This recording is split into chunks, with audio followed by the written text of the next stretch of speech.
Yeah, it's one thing I find weird sort of about our generation almost is I don't remember my dad having these close friendships with his high school friends. Like there is a name here or there that he would mention that we'd run into. Like he had a really good friend named Marty who was a Coon Rapids cop. And when you live in Coon Rapids, it's like, oh, that's kind of cool. His friend that he was friends with at the end of high school into like early 20s, we would see him all the time, like run into him or whatever. It's always good to know a cop. Yeah, I mean, it's kind of cool. But I think it's our generation's prolonged adolescence, all this, for some, it's okay to be into these childish things like collecting Star Wars figures and comic books and this whole, like, we're the comic book video game generation where our parents' generation, they left all that childish stuff behind. They became parents, became adults. Buying houses at age 16. Yeah, or whatever they did. You just kind of moved on. But for some reason, I think our generation is the first generation to, like, hang on to all that stuff. Yeah. It's kind of the man-child syndrome or whatever. Like, oh, I'm still into the things I liked when I was 10 years old, and it's totally fine. I'm a hip dad because I'm friends with my son, and he's going to play Star Wars with that me. too. Yeah. There's that side of it too, but I think it's just this. That includes friends then, holding on to friends versus like my dad never had friends. Exactly. It's weird. But I'm starting to feel it now more getting into my 40s, just the family obligations. Like no one has the time to hang out like we did even when we were 30 maybe, And I'm starting to kind of come to that realization, and it's kind of fucking lonely. Can we swear on this? Yes, please. Okay. Please do it. I love it. Like every pod is like, is that okay if we curse on this? Yeah, go ahead, man. I think it's funny looking at the recording how much bigger your waveforms are than mine. Oh. And they're all like, everything's even. Am I booming? Am I too close to the mic? No, I want it to be. Am I swallowing it? Maybe. Keep doing that. Yeah, it's just, what was I saying now? A little lonely. Yeah. Well, I have a really weird job now. So I used to be in a factory setting all the time. And even if you were working individually, you'd have lunch with people, and there's a certain, workplace camaraderie. Oh, sit around, everybody talking smack, telling jokes, whatever. That vibe of having other people. Well, yeah, it's just like any job. Even if you had a cubicle kind of job, it's the same kind of a thing. But now I work all day. I don't really get to talk to people because I'm busy. And then I'm up late at night, running back and forth to the restaurant to cook, or to smoke. When I'm smoking my, barbecue or whatever, I have to go run back up there, put a log on the fire. I'm up sometimes until 2-3 in the morning. My wife goes to bed 7:30, so we're on like opposite schedules. Oh, weird. When I get home, everyone else is in bed, so I'm watching movies or Netflix or listening to podcasts when I'm running back and forth, or I'll find stuff to do up there, and I just got the earbuds in. And I started to think about it, like my only interaction with people is with my customers, and I only get time to talk to people when I'm not that busy. And it's like, I feel bad because I start to talk someone's ear off and they got 1 foot towards the door. Yeah, kind of got to go. Oh, sorry. I'm so sorry. Like they're jingling their keys. Yeah. I feel bad. Like this has been my only, chance to have a conversation with a person. You start to realize that when you said it perfect, when you get to a certain age and suddenly you used to be surrounded by classmates, and then you were surrounded by your band. Yeah. And then you could still visit your parents a lot, and then that stuff starts to go away a little bit, and your siblings move away, or they just don't see you as much, and it's about finding comfort in isolation a little bit. Yeah, I'm kind of having not a problem with it, but I do most things with my youngest child, who's 10 or 10 and a half. We go to movies. We go out and do stuff. She comes with me when I run errands or whatever. Go to the pool. I used to go to Lifetime, so I'd take her to the pool at the gym, And it's kind of weird realizing that your kid is your only friend now. And they always tell you, they always tell you, like, you know, you're not supposed to be friends with your kid. You're supposed to be their parent. And I get that, but at the same time, she's the only person I do things with. Because in the old days, be like, I'd call you, hey man, let's go see the new Star Wars, or let's go, you know, let's go to Buffalo Wild Wings, and everyone had free time, hang out after practice or before or whatever. And now it's just, hey, you're the only one it's a one person inner circle. And you're so extroverted. Yeah, and she is too. So it's like hanging out with yourself. Weird. She's super funny, and you know, we just whatever we do, it's nice, but at the same time, like, I want to have where's my adult friends? So you kind of really want the bro time. You know, sometimes now I'll go to my brother's house because he lives just down the boulevard, Coon Rapids Boulevard. Yep. And I live, you know, just on the other side into Anoka. So I'll just, hey, are you up? Yeah. I'm like, okay, I'm coming over. We don't even do anything. We'll just sit and watch YouTube videos and BS about stuff, you know. I ran into him at Red Lobster. Red Lobster? I visit my dad sometimes there. He doesn't eat seafood. Really? Scandalous. And we're leaving, and all of a sudden Nate walks, and I'm like, this is so Coon Rapids-y. Are you sure it was my brother? Yeah. Was he with his girlfriend? Oh, it had to have been for her. Did I just let a secret out? No, he just doesn't eat seafood. He's like a picky eater. Well, it's Red Lobster. They have fries or something. Can we pause for 1 minute? Yeah, it's I have to go to the bathroom. Go for it. Oh, I'm going to check the level. Make sure you're not exploding the...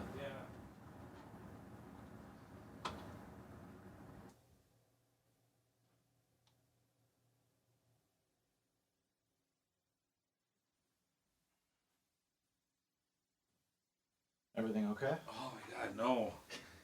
Side effect of one of my diabetes medications is like diarrhea, upset stomach. Ooh. And it can hit me at any time.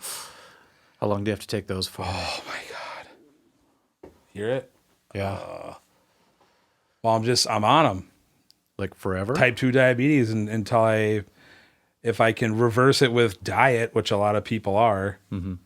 That's what I'm trying to do, like keto, NSNG, no sugars, no grains. Yeah. But I had 3 friends get diabetes at like the same time. Yeah. Well, I got it after I opened the restaurant. And I really think what did it was diet soda. Yeah. Because I got hooked on Coke Zero. It's all aspartame, right? I don't know. All I know is that they came out with Coke Zero, which is like Diet Coke, except for it has less caffeine. You know, Diet Coke has more caffeine than regular Coke. I believe it. So people get so addicted to that. Coke Zero is closer chemically to real Coke because of the caffeine level. So it tastes a little bit more like real Coke than Diet Coke. It's kind of like somewhere in between. Scary that you say chemically.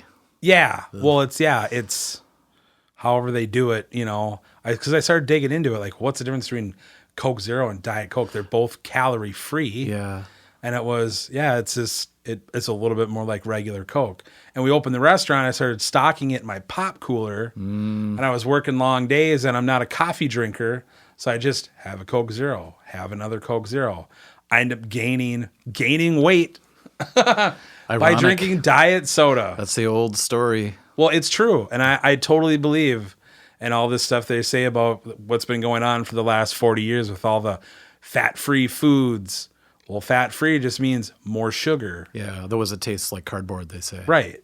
So everything that we've been told to eat to lose weight has actually made people fatter. What a surprise. People that want to make profits don't care about our health. They just want us to consume more. Weird. Yep.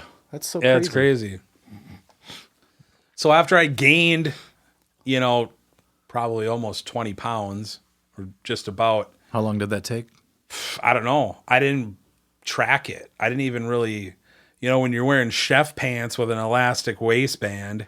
Yeah, it's you not can't like your tell belt. You're getting, you don't wear, you're not wearing jeans with a belt. And then when I would go put on a pair of jeans, it was like, whoa, what's going on? And I didn't have any health care because I'm self-employed. You probably face similar Sure. struggles. I don't know. you don't have to go into detail, but finally, when I started showing, I had a few years worth of taxes to show. I could apply for medical assistance, through the county, whatever you want to call it, MNsure, Obamacare, whatever, So all of a sudden, I got back on insurance. Like, oh, I need to go to the doctor because I've had high blood pressure for years, like runs in the family. Yeah, and I kept getting extensions just for that, but I hadn't had an actual physical. So I finally went back and got a physical, and they were like, "Whoa, your blood sugar is way too high." So it came back. Yep, you got type 2 diabetes. And they threw all these meds at me. Your blood is half Coke Zero. Yeah. I don't know how it works. All I know is that I'm convinced that the whole thing is it's too convenient of a scam that, guess what? Everybody's fat and has diabetes now. And guess what? We have all these drugs made by the big drug companies. Just in time. Just to cure you or whatever, just to get you back to normal. So yeah, they threw a bunch of meds at, they kind of throw everything at the wall and see what sticks. I was on like 5 different things. Now I'm like on one combo pill and one once a week shot, and it's not insulin. It's like, it's Trulicity. I don't know. There's commercials for it all over. Ask your doctor about Trulicity. It's a once a week, so it's like a slow time release thing. That and my other pill. So it's a different version of insulin, slow release. It's not. I don't know how it works. It's not insulin. What it is most of these drugs. Excuse me. Most of the drugs are designed to make you pee the sugar out of your body. So it gets into your bloodstream. It takes it out of your bloodstream and puts it into your urine. And you just pee a lot. You pee all the sugar out. So it doesn't actually get into your system. So one of the side effects is like losing some weight because you're not getting all that sugar. It's like you get well, I hate to say this because I hate it when a drug cures something you could do naturally, but it's best of both worlds. You could eat a bunch of sugar and you end up getting rid of it right away. Well, that's the thing is people, they say like, well, don't not overeat your medication, but like don't treat your sugar addiction with extra meds. Because once you figure it out, you go, oh, if I can take this pill, then I can still keep eating the crap that I... Your dad said the exact same thing to me at your show. Yeah, like you can't do that. Doing that. Can't do it. If you start, I follow these different people online, and yeah, there's people reversing their diabetes. There's people bringing down their cholesterol by eating more fat. So I've tried to do it a few times. My wife lost a bunch of weight because she's really good at being strict. Yeah. I would cheat, because I definitely have like, I wouldn't say a food addiction. I'm not like sneaking cheeseburgers and eating them in the bathroom or something, but it's always kind of been my drug. Like we're drinking a whiskey now, but I don't drink much. I never smoked, so to me, food is always when you're growing up, your mom, she gives you a treat or like whatever. Your first trip to McDonald's and like the smell of the cheeseburger itself, for some reason, just hooks you right away. Yeah, it's all of it. And look how we ate when we were in bands together as teenagers. Yeah. We'd go to Hardee's, and I remember my senior year. Wendy's, my first job. Yep. KFC, Al's first job, whatever. But do you remember? No, Hardee's making chicken at Hardee's. Dude, I make chicken. That's right. Cory makes chicken at KFC. I was there for like a year and a half. But I forgot Hardee's had chicken. It was It was a new thing just at the time when Al started working there. Guess what? It didn't last. It was like they tried to launch their chicken campaign and it crashed and burned. I think KFC must have their henchmen or something coming after them. I don't know. I can't even remember if it was good or bad. It was just...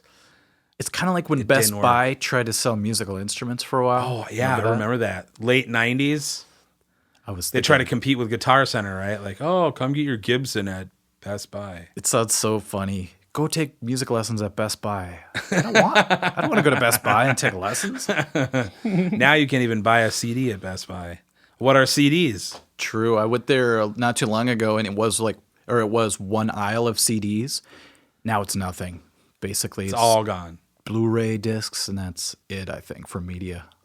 It's crazy. You walk in, and they're selling washers and dryers. They have been for a while, but that's growing. So I think they're trying to get into a different... More appliances, less... Which they're going to have to, just the way things are going. But we ate so bad growing up. I was talking to my students. I couldn't believe what I used to eat all the time. My dad tried hard to feed us. He was like a single dad, raising 3 kids, but... Yeah. TV dinners, we'd come home from school and right away throw in a pot pie or a TV dinner. And then we'd each get 1 2-liter bottle of pop, we call it Minnesota, every week. And that was our treat if we were good. And our allowance was $4. We'd spend that on candy. We'd walk to the store. Yeah. It was always sugar. I can't believe I used to And remember the deals on the bottles of pop? It was like 2 Pibs for $1 or buy 1, get 1 free. And I guess they still kind of do it in the gas stations too. But now it's energy drinks. It's 5 Monsters for $4 rather than $2 a piece. Like, how is that? How is that profit model? How does that even work? They're giving more of them for less money. I wonder if they're just trying to get as many people hooked on it and used to drinking large amounts of it. All I know is I've listened to a lot of. This could be a podcast about podcasts because I've listened to thousands of hours of podcasts, and I feel weird now because when I'm in social situations, half of my conversations start with, "Oh, I heard this guy today on Adam Carolla," and then I just start regurgitating all the stuff I heard in some interview. It's no different though if you were to read a book with all that information. You just heard it, and you're just bringing it out. I think it's okay though as long as you think about it a little bit and don't just have it go from your ear to your mouth. Like, do you really believe what you're saying, or are you just saying something Joe Rogan said because it sounded smart? Right. Well, and I don't know. I don't hold any of these things in my actual views. I think it's interesting what I'm hearing, so I have to spread the word. But do you ever wonder if you're kind of a shill for certain information? I always wondered that. Oh, for sure. Because you would get really passionate about a topic and then sit there and go, I'm not listening to Ira Glass. Yeah, I really don't. I'll tell you that much. I really don't care about. Why am I talking about this? I'm not an NPR listener. You know, most of the stuff I listen to is, it's all music-based or comedians or... I like comedians' takes because they have a certain freedom when they talk, and you don't feel like they have a gun to their head having to say the right things. And that's what I really like about Longform. Yeah. My last podcast was 3 hours. It was with Pepke. And it was it's for people that are willing to take that dive and listen to the whole thing. They'll get all the little gems that the guests have. If they just want the best of the cliff notes, I don't want to do that. Plus, I'm too lazy to edit 3 hours of audio. Could you imagine trying to do that and find the best parts? It would take a week. I don't know how edited those shows are. Because if you listen to them, hey, I have to take a leak. Mm-hmm. And they won't stop tape recording. However, it's so confusing now. What do we say? It's not tape. They stop recording. Yeah. And whoever's left in the room keeps talking. The guy goes to take a leak. It could be Rogan. I got to pee too. And they're taking turns, especially like the Alex Jones episodes, where they're just going. Those are hilarious. One almost went for 5 hours. Oh yeah. What gets me about that is they say they do it live, which makes sense because that would be the least amount of work you would have to do. But there was an episode recently with Eddie Bravo where Joe went to the bathroom and it cut. And all of a sudden he was back and they changed the topic. Oh, so you knew that there had to have been some delay or something. Yeah. So the whole time nothing happened. You're trying to say that they do them live? Joe just goes live. So if you go on YouTube, if you go on YouTube. So when I go and listen to it on the app, it's recorded from a live thing. They just go right to the stream. Wow. So when they do their YouTube thing, it's live. It's live. You'll see a little icon that says recorded. The GRE is now live. And you could watch it, which is so crazy because anything could happen. I didn't know that. Yeah. I thought for sure it was all recorded and they post it up. That's what I do because I'm always worried. Like, it's just my second one now, but I'm always afraid something was wrong the entire time. Like a microphone was shorting out.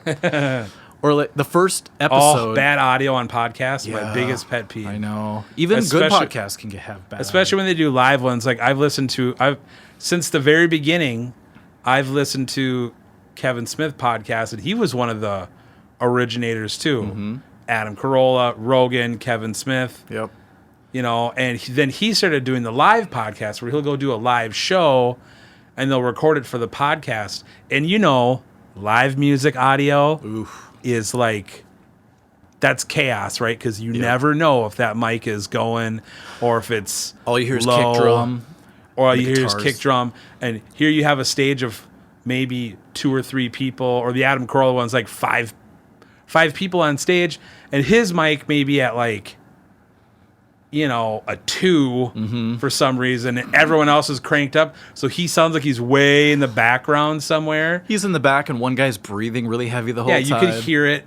Somebody's and chewing then they their finally gum. figure it out, hopefully, and bring it back. The worst audio you'll get out of this podcast, because it's so controlled, is the air conditioner right above. Oh, yeah. I listened to the first one, and you could hear it in the background, but I'm thinking I'd rather be comfortable and have a little bit of... Because people like white noise a little bit. That's why I was worried. I wore shorts, even though it was going to be cold tonight. Yeah. And I'm on my bike. Oh, jeez. But I went, I bet you that room's going to be hot. I got to be comfortable. I'd rather have it comfortable. I thought about just shutting it off, but I thought if we're sweating and nobody wants to sit in here for a long period of time, it would just suck. So, yeah. But you learn a lot just by listening. You ever listen to yourself back from a podcast? I have. It's brutal. Maybe once or twice. Oh, I was actually on a Kevin Smith podcast. Did he tour? No, we went to California for the Big Four back in 2011. I got a funny story about that too. But they were doing the Jay and Silent Bob and his other podcast, Hollywood Babylon, at the John Lovett's Comedy Club, which actually used to be a B.B. King blues club at Universal. The hell do they call it? Like the shops at Universal. It's like an outdoor Mall of America. Okay. Like no roof, but all these restaurants and stores and stuff. And it was like on the second floor, upper level, like above some other restaurant. It was B.B. King's, it was called? It used to be B.B. King's Blues Club. Then that went out of business. John Lovitz bought it, and he turned it into a comedy club. And Kevin Smith was doing all of his podcasts there. So it was part of our vacation. It was the Big Four concerts on Saturday night. Friday, we fly in. We'll go to Hollywood. We'll get tickets to the Kevin Smith podcast. Watch that.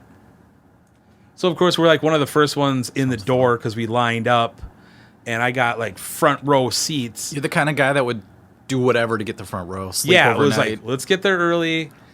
You know, you probably done that for Star Wars. Let's premieres. get in. Yeah, I did. Yeah, back in '99, slept out in front of the Chinese theater. You know, to be part of the first group to go in for that midnight screening. Phantom Menace. For Phantom Menace, wow. Yeah. So that was the first time I went to L.A.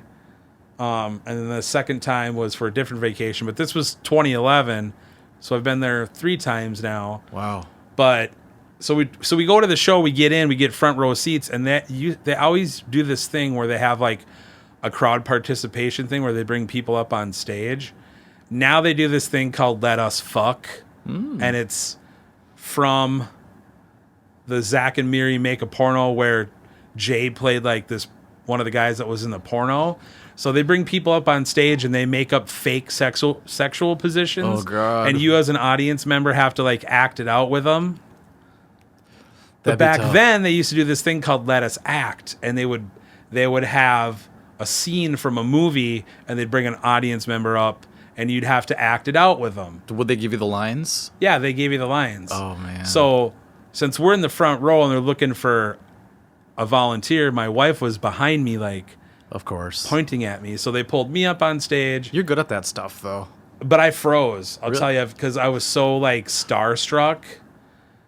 I couldn't, you're supposed to tell them like, what's your name? What's your occupation? And I kind of like froze up. You're Kevin Smith.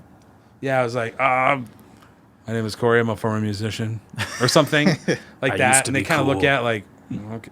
But they gave us, it was the Brokeback Mountain. I wish I could quit you. Ooh. Where you're supposed to make out. The hug from behind thing?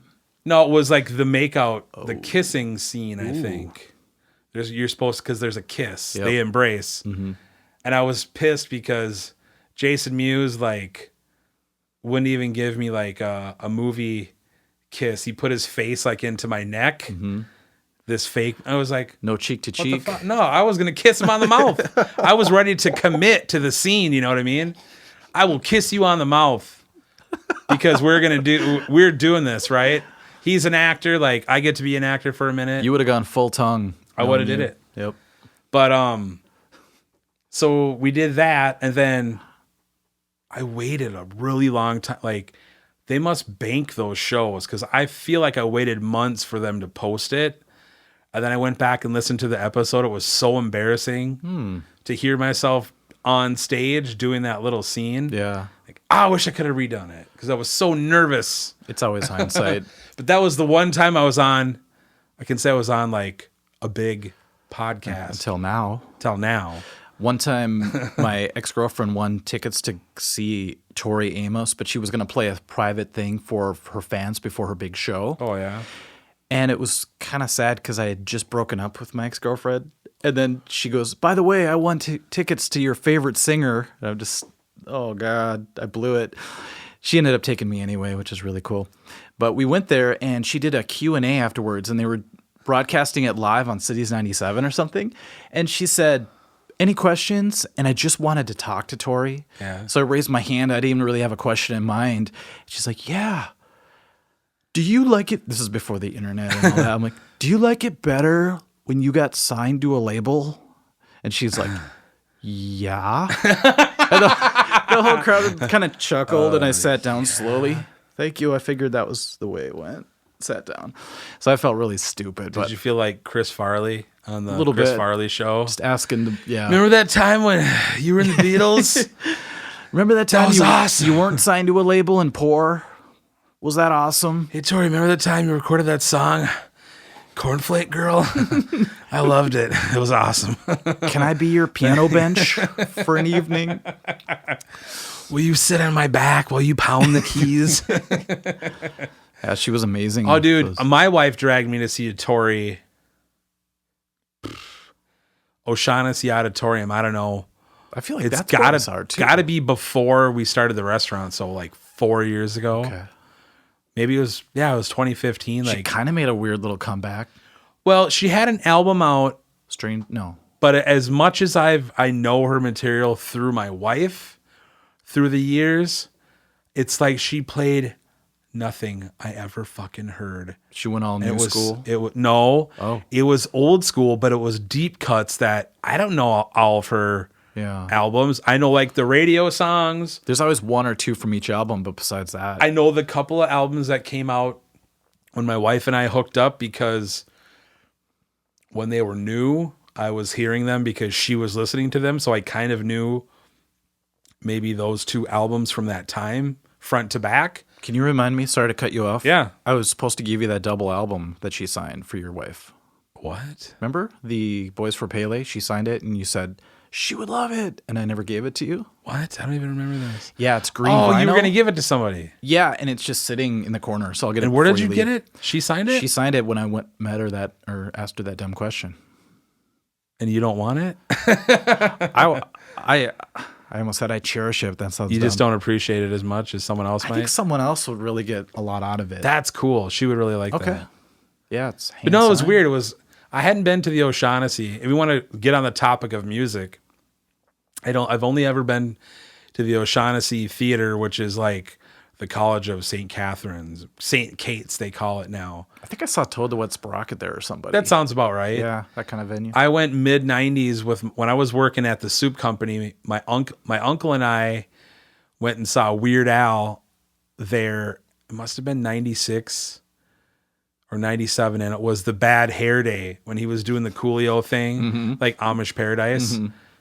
Probably one of the best shows. You know, you're one of those small college theaters. Like, doesn't matter where you're sitting. Yeah. You have a great seat. You know. How many people did it seat? Did you think? I don't know, but that being almost 25 years ago, 23 years ago, I didn't have much of a memory, but I went with my wife 4 years ago, and it was like end of July or mid-August, and it was fucking hot as shit, and that theater has like no air conditioning. I was like flop sweat and dying. I didn't know any of these songs. I'm like, about a half an hour towards the end of the concert, I'm like, I'm gonna go in the lobby and get a drink of water and I'm like gonna go crucify myself. try and get some air. Yeah.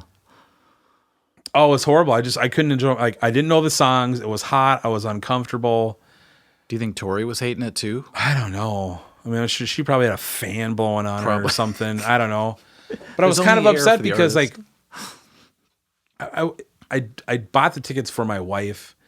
We were kind of going through a rough patch at that time with my oldest daughter, my stepdaughter. She was 14 at the time, found out she was like sneaking out of the house, and she had like Is this when she took some guitar lessons? an older boyfriend. Yeah, I was probably around that Trying time. to get her back on track. Well, that was probably she was still interested in music at that point, but as soon as she found boys, she was like, she did 2 sports. She played violin. She was all honors, and then she got into boys, and like she didn't care about playing in the orchestra anymore. She stopped doing her sports. It tears my soul apart hearing that because I have students like that. She's 6 feet tall. So she was in volleyball. If she really would have applied herself, maybe she could have gotten a scholarship, went to college. I don't know.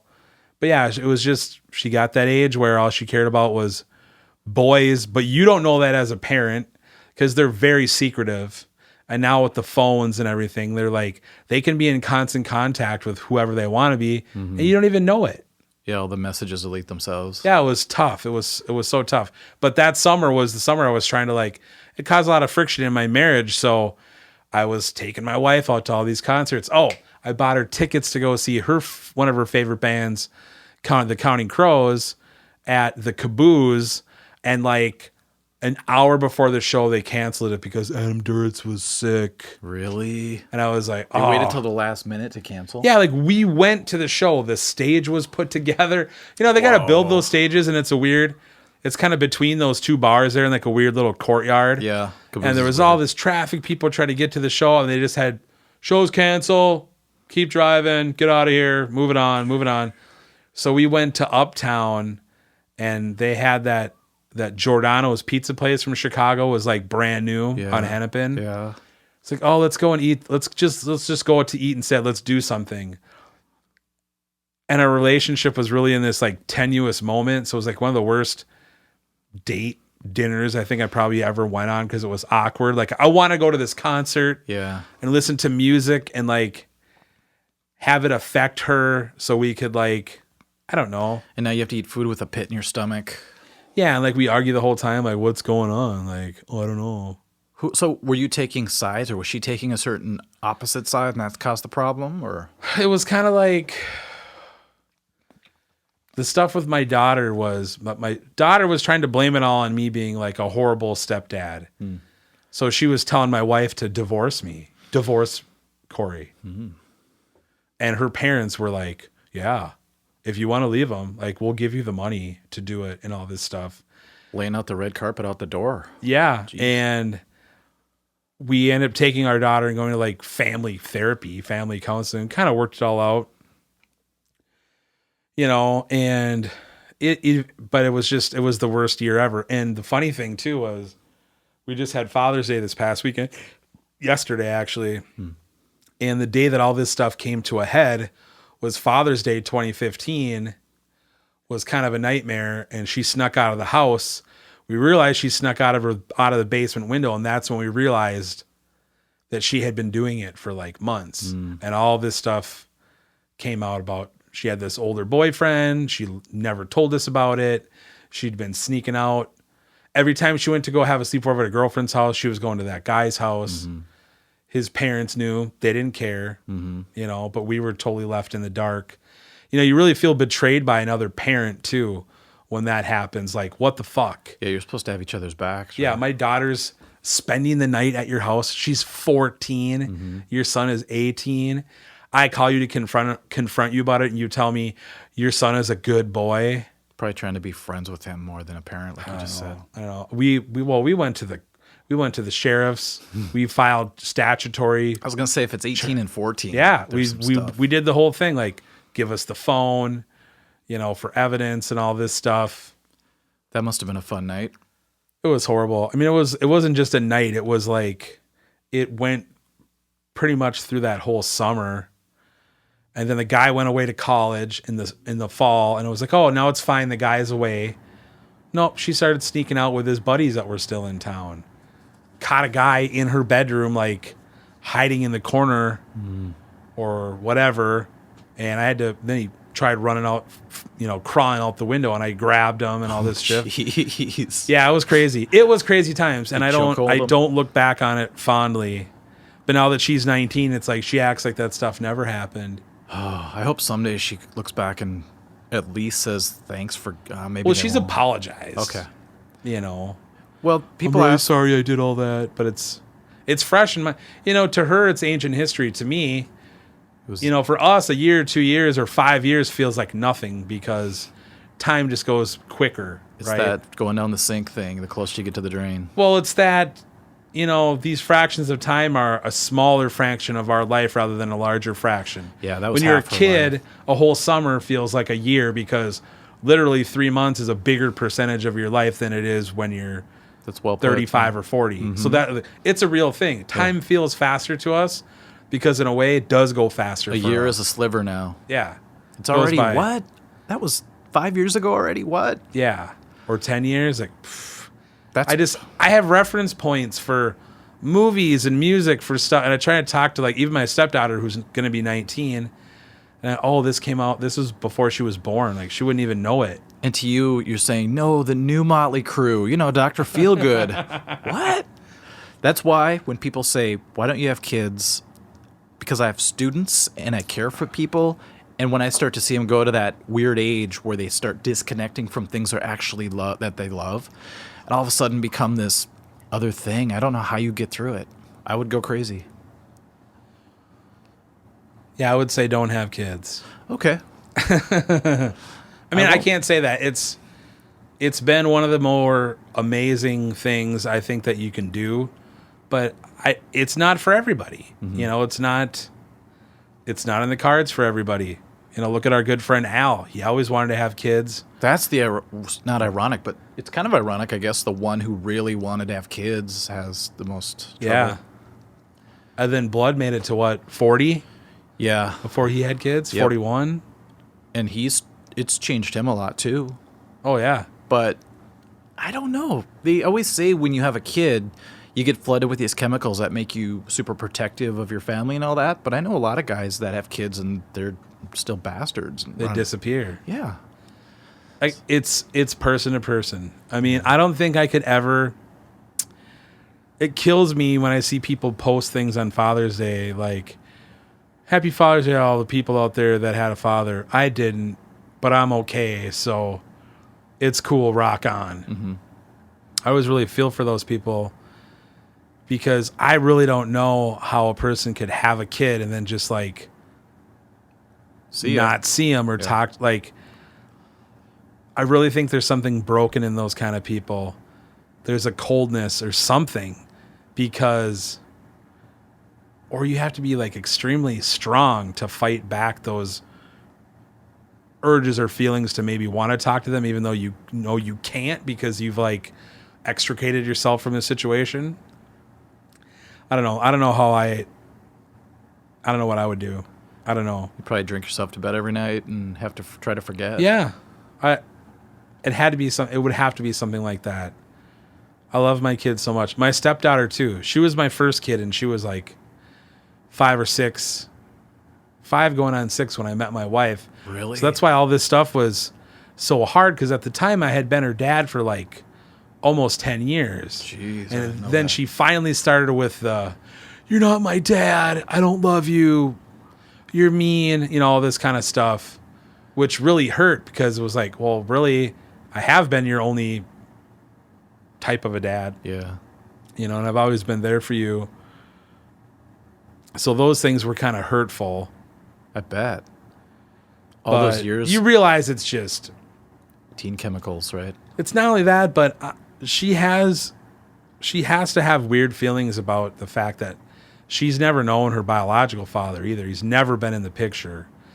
So I've always taken this stuff with, she's got to feel really conflicted. She has to have some kind of feelings of maybe wanting to know who that guy is or at least talk to him once or maybe not.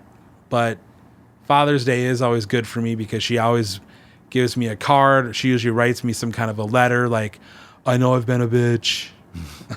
Or, she's given me those sort of apologies on these Father's Day cards. Yeah. I know you're not my real dad. You've done the best you could. I know it's been hard for everybody, but you're a really good dad. She never calls me dad. I'm Cory. Mm-hmm. But in these cards, she'll refer to me as dad, or that's my mom and dad. Okay. But to me, she addresses me as Cory, It is a strange thing. You've never had to deal with that, though, right?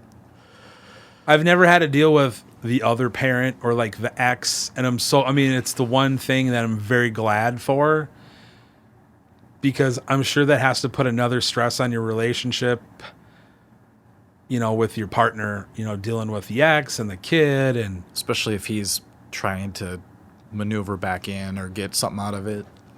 Or just, I don't know. I think this sort of, it's kind of a dumb movie, but that movie with Mark Wahlberg and Will Ferrell, Stepdad or whatever. I don't think I've seen that one.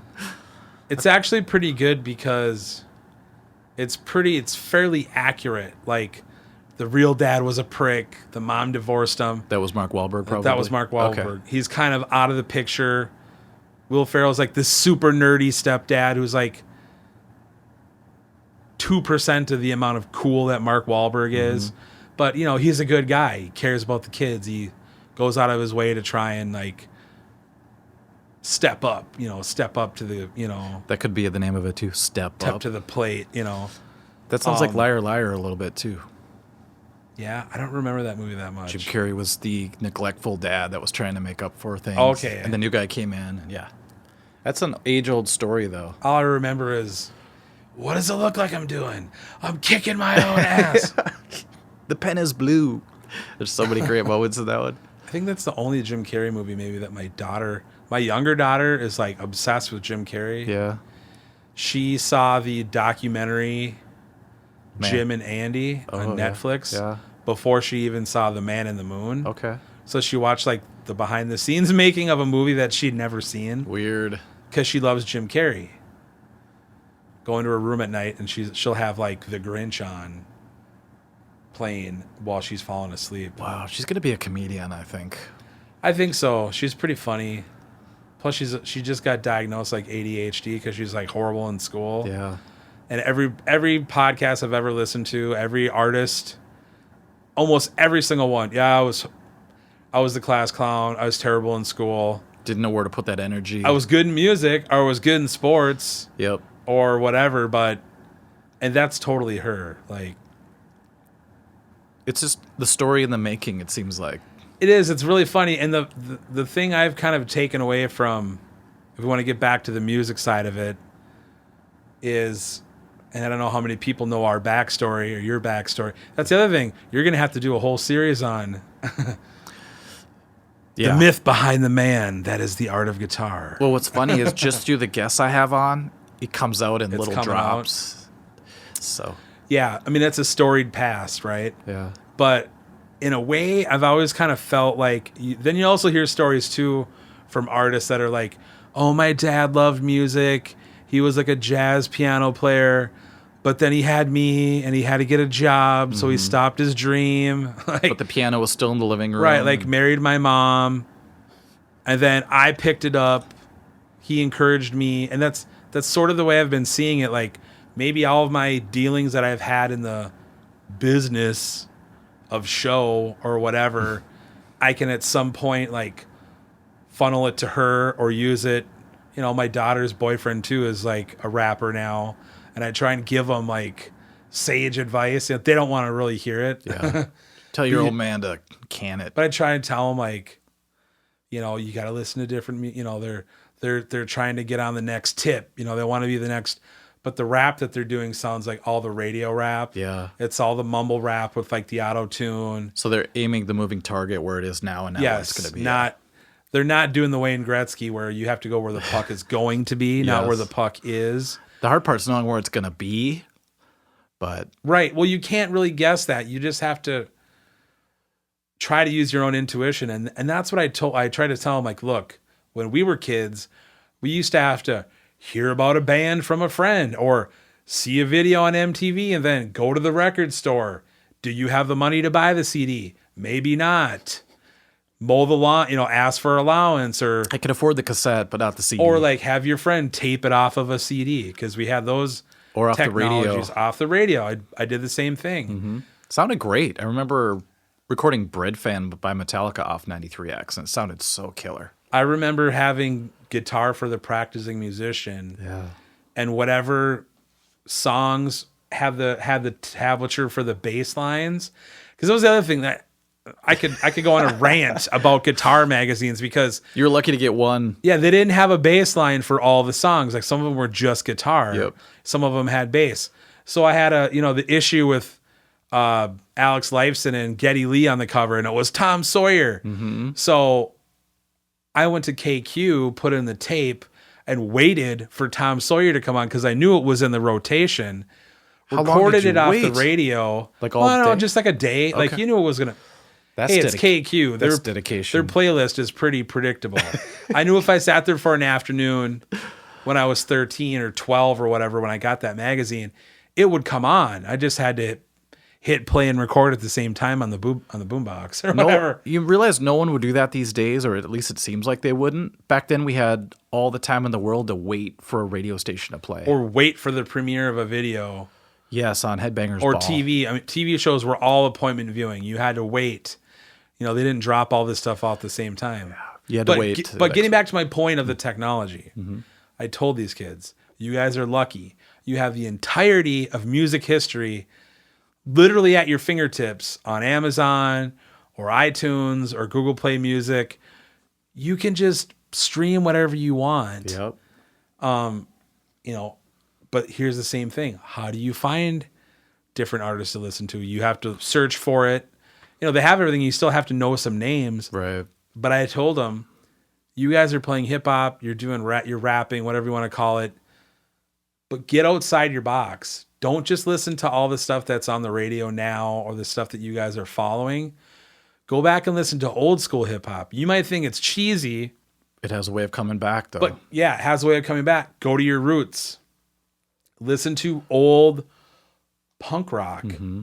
Listen to other genres That's that how you Beastie Boys and stuff get made. Listen to other genres that you think have nothing to do with your genre, and that stuff will make its way into your head and filter through in your music in ways that you probably won't even be able to explain, but those influences are there. Listen to classic country, listen to classic rock. Just go back. Listen to literally everything. You have nothing but time on your hands. And reach of anything you ever wanted. That's kind of why they're so afraid, at least my students, to even dive down that path, because there's so much. It's like having an endless buffet. Like, where do I start? Yeah, what do I even want to eat? There's everything I want at this buffet. But whatever happened to just playing what you truly love and hoping, and if you do make it big on that, great. Or are they just trying to hit it big? I don't know. I do think that they're trying to express themselves, but the way they're expressing themselves is through this algorithm of whatever is right now. Sounds like what a movie industry would do, or Netflix. We're going to take things that people like now and put it in one show and hope for the best. I don't know if I know there's a formula for music in that sense too, but it seems more true when you just do what you truly love and it hits, and then I would have done that anyway. I mean, I can easily say that it's definitely more than a thing when you start working with producers, people in the industry. Because when we went through it with Hook Echo in the early 2000s, we started working with a guy who was an industry guy. He was like an A&R guy originally. Now he was on his own. He was trying to find his own bands. So he found us. But the first thing we did when we started recording demos with him was, you guys need you need to be more like Nickelback. You need to be more like Stained. Whoever the top 10 bands were on 93X at the time was, you guys have to sound a little bit more radio friendly or whatever. Because at that time, we were still a little raw. It was still a little corn. Mm-hmm. It was still a little heavy. This is late 90s? This is like 2001, 2002. So it was kind of steering in that direction. Creed and Nickelback were the two biggest bands. Yeah. So it was rock, but it was catchy, big hooks, big choruses, all that stuff. Literally pop rock. So it was like, hey, this is what's big right now. If you guys want to get a record deal, you need to like form yourself into that mold a little bit. And we did. We changed a little bit stylistically to try and, you know, be a product for the industry, because you got to make a demo. Then we're going to have an industry showcase. You're going to come to New York City. We're going to have 2 shows. We're going to have a show. Then they added a show. It was all a cluster. It was, oh, you're going to have this show at Arlenes Grocery, which is the club that, if you've ever seen the movie Nick and Nora's Infinite Playlist with Michael Cera and my girlfriend, I can't think of her name, the girl from Two Broke Waitresses. I can never remember that girl's name. Good thing I have Google. The dark-haired Jewess. I don't know who that is.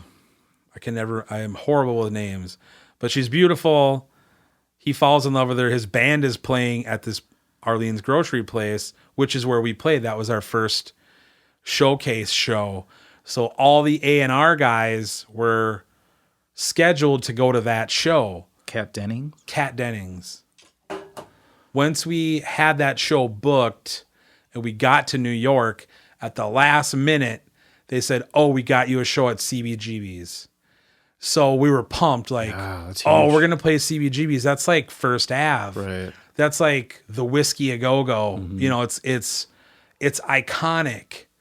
The sound of that room is supposed to be like phenomenal. And was that GNR's place or was that the Troubadour? That's the Ramones. This is New York. So, the Ramones, Blondie, Talking Heads, all those bands came out of CBGBs. So it was, oh, cool, we get to play there too. But since most of the A&R guys were scheduled to go to the other one, it was like last minute call, hey, who wants to show up to the CBGB's show? Not too many people showed up for it. And the way they do it is they put you on early in the day before the night's actual bill is going to play out, right? During the day you would play? Not during the day, but like, let's say the regular show is going to start at 9 o'clock. They put us on at like 7:30. Okay. So the only people there are the people that you bring. So luckily we had our family in tow, you know, girlfriends, wives, the people that we knew out there told their friends. So, you know, maybe there was 20 people or 30 people. And in that crowd was some of the A&R guys. And we had a killer show. It was amazing. And I think I forgot to videotape it. I had a camera at the time with a tripod. And I was so pumped, I forgot to set it up. Yeah, that happens. I think we had audio of it off of the board. And could you tell who the A&R guys were? Did they have like silk suits on or something? No, they were just like youngish dude with like backpacks. Like they just looked like Midtown Manhattan, like, you know, yuppie like consumer dudes. Guy. They just maybe a sweater and like. I thought they'd be smoking a cigar and like. No, it was nothing like that. And I don't think we didn't talk to any of them or anything. They come, they either stay or they peace out. And I think they pretty much peaced out. Like we got done. Even though you had a great show. Even though we had a great show. So then the second showcase show was at this Arlenes Grocery, which is an old grocery store that they converted into a bar that was in that movie. I was like, why would they call it that?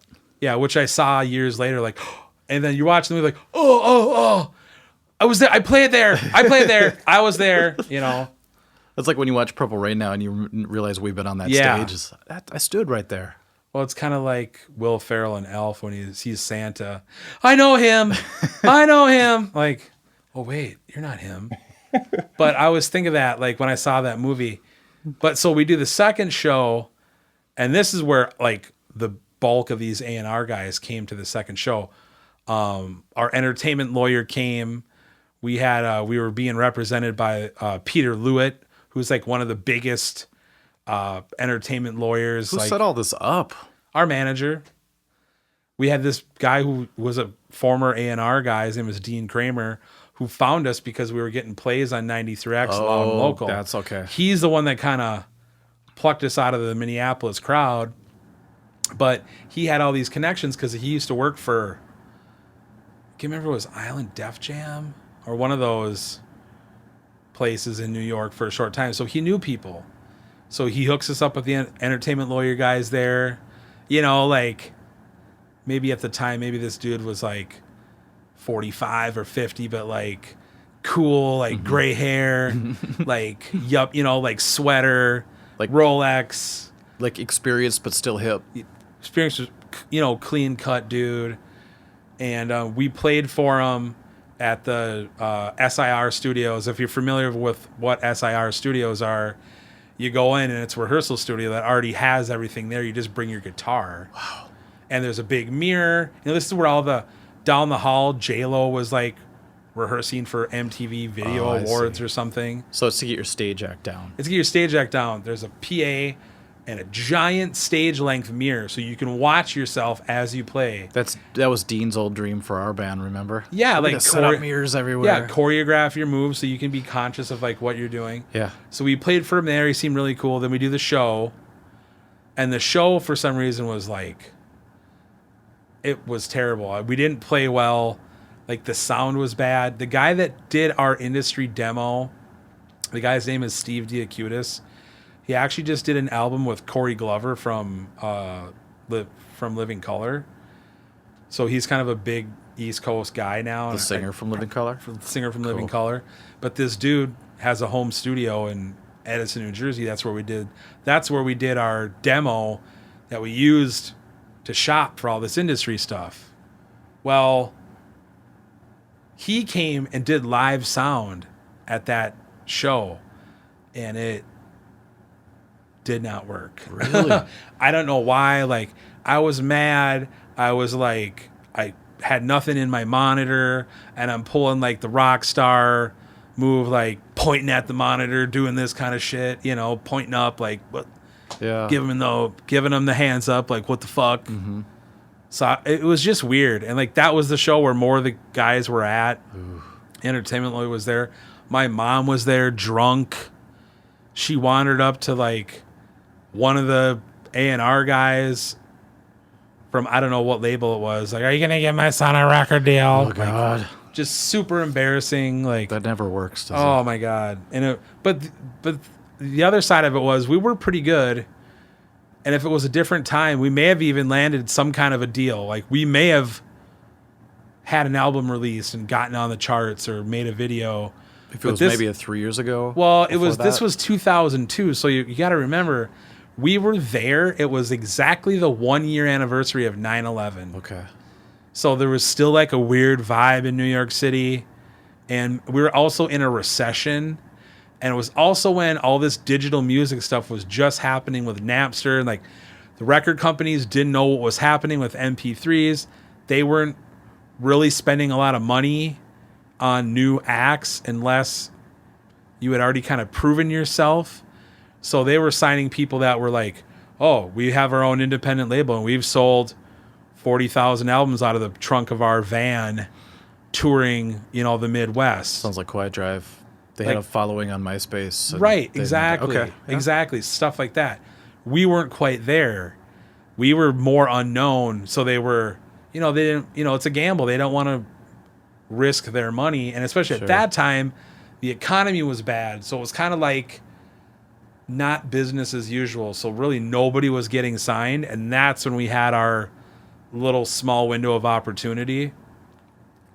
And it just passed. And our contract with our manager guy ran out. It was like a 1 year thing. And then a year later in 2003, we were still kind of asking him for advice. He hooked us up with a guy that actually brought us out to Cleveland to record in another guy's home studio. And that was the Cleveland demo that gave us Reno, which was ended up being sort of like probably the catchiest rock song we ever made that probably could have hit. And all these little things I totally forget about until I start talking about it. Yeah, you put it in order in your mind. But back then, you remember there was like AOL Instant Messenger and stuff like that. And somebody messaged me on AOL that was from like Nickelback's management company. Whoa. Because this guy had heard a piece of our song Reno, and the guy was like trying to feel me out, like, you guys have more songs? What's up with this demo? He doesn't understand the lyrics. I'm like, it's a story song. Listen to it. It's old school. It's really straightforward. Like, what does he not understand? And I remember to have this little flirtation with this guy online, like, oh, maybe we're interested. And then you just never hear anything again. That's weird on Messenger. Yeah, it was weird. Wow. And then, I think the guy gave me his phone number, and I talked to him. Had someone else heard the demo or heard some of our industry buzz? Oh, I'm a music video producer in Hollywood. When you guys are ready to make your video, I want to make your video. And it was really weird. Like, we don't even have a record deal. All this stuff is happening like the cart in front of the horse kind of. Yeah, with it just kind of floating in the ether, like, and apparently that's how it all works. You kind of get out there, the stuff starts to come together, and it materializes or it doesn't. For us, it just didn't. So probably by 2004, we stopped. It was like, okay, well, momentum has run out. We're getting to the end of our 20s. And the funny thing was, the next band that our manager guy found was from Knoxville, Tennessee, and they were called 10 Years. That's that song that played at your last show, that over the PA, and you were like, this is the one. That guy helped, yeah. Because it came on. Oh, did it? And you're like, you know this band? Yeah. It was very strange that they played that after you guys got done playing. Yeah, I don't know how that happened. Yeah. Well, then the other day, this past weekend, I went up north and we did a cabin trip, us guys together. And we rented a pontoon for a day and cruised the lakes. And I can't remember where we were. Oh, no, it was before that when my guitar player guy, who used to be our singer, he has a boat and he just put a new stereo in it. And he was playing... That's so Minnesota. Trapped. Yeah, Trapped. And we opened... Like, our claim to fame is, like, we opened for Trapped the week that song went to radio. They played at the Urban Wildlife, an all-ages show, and they called us up to open for them because at the time, we had a pretty good following. And they wanted a crowd for this new band that nobody had ever heard of before that was already touring. Whoa.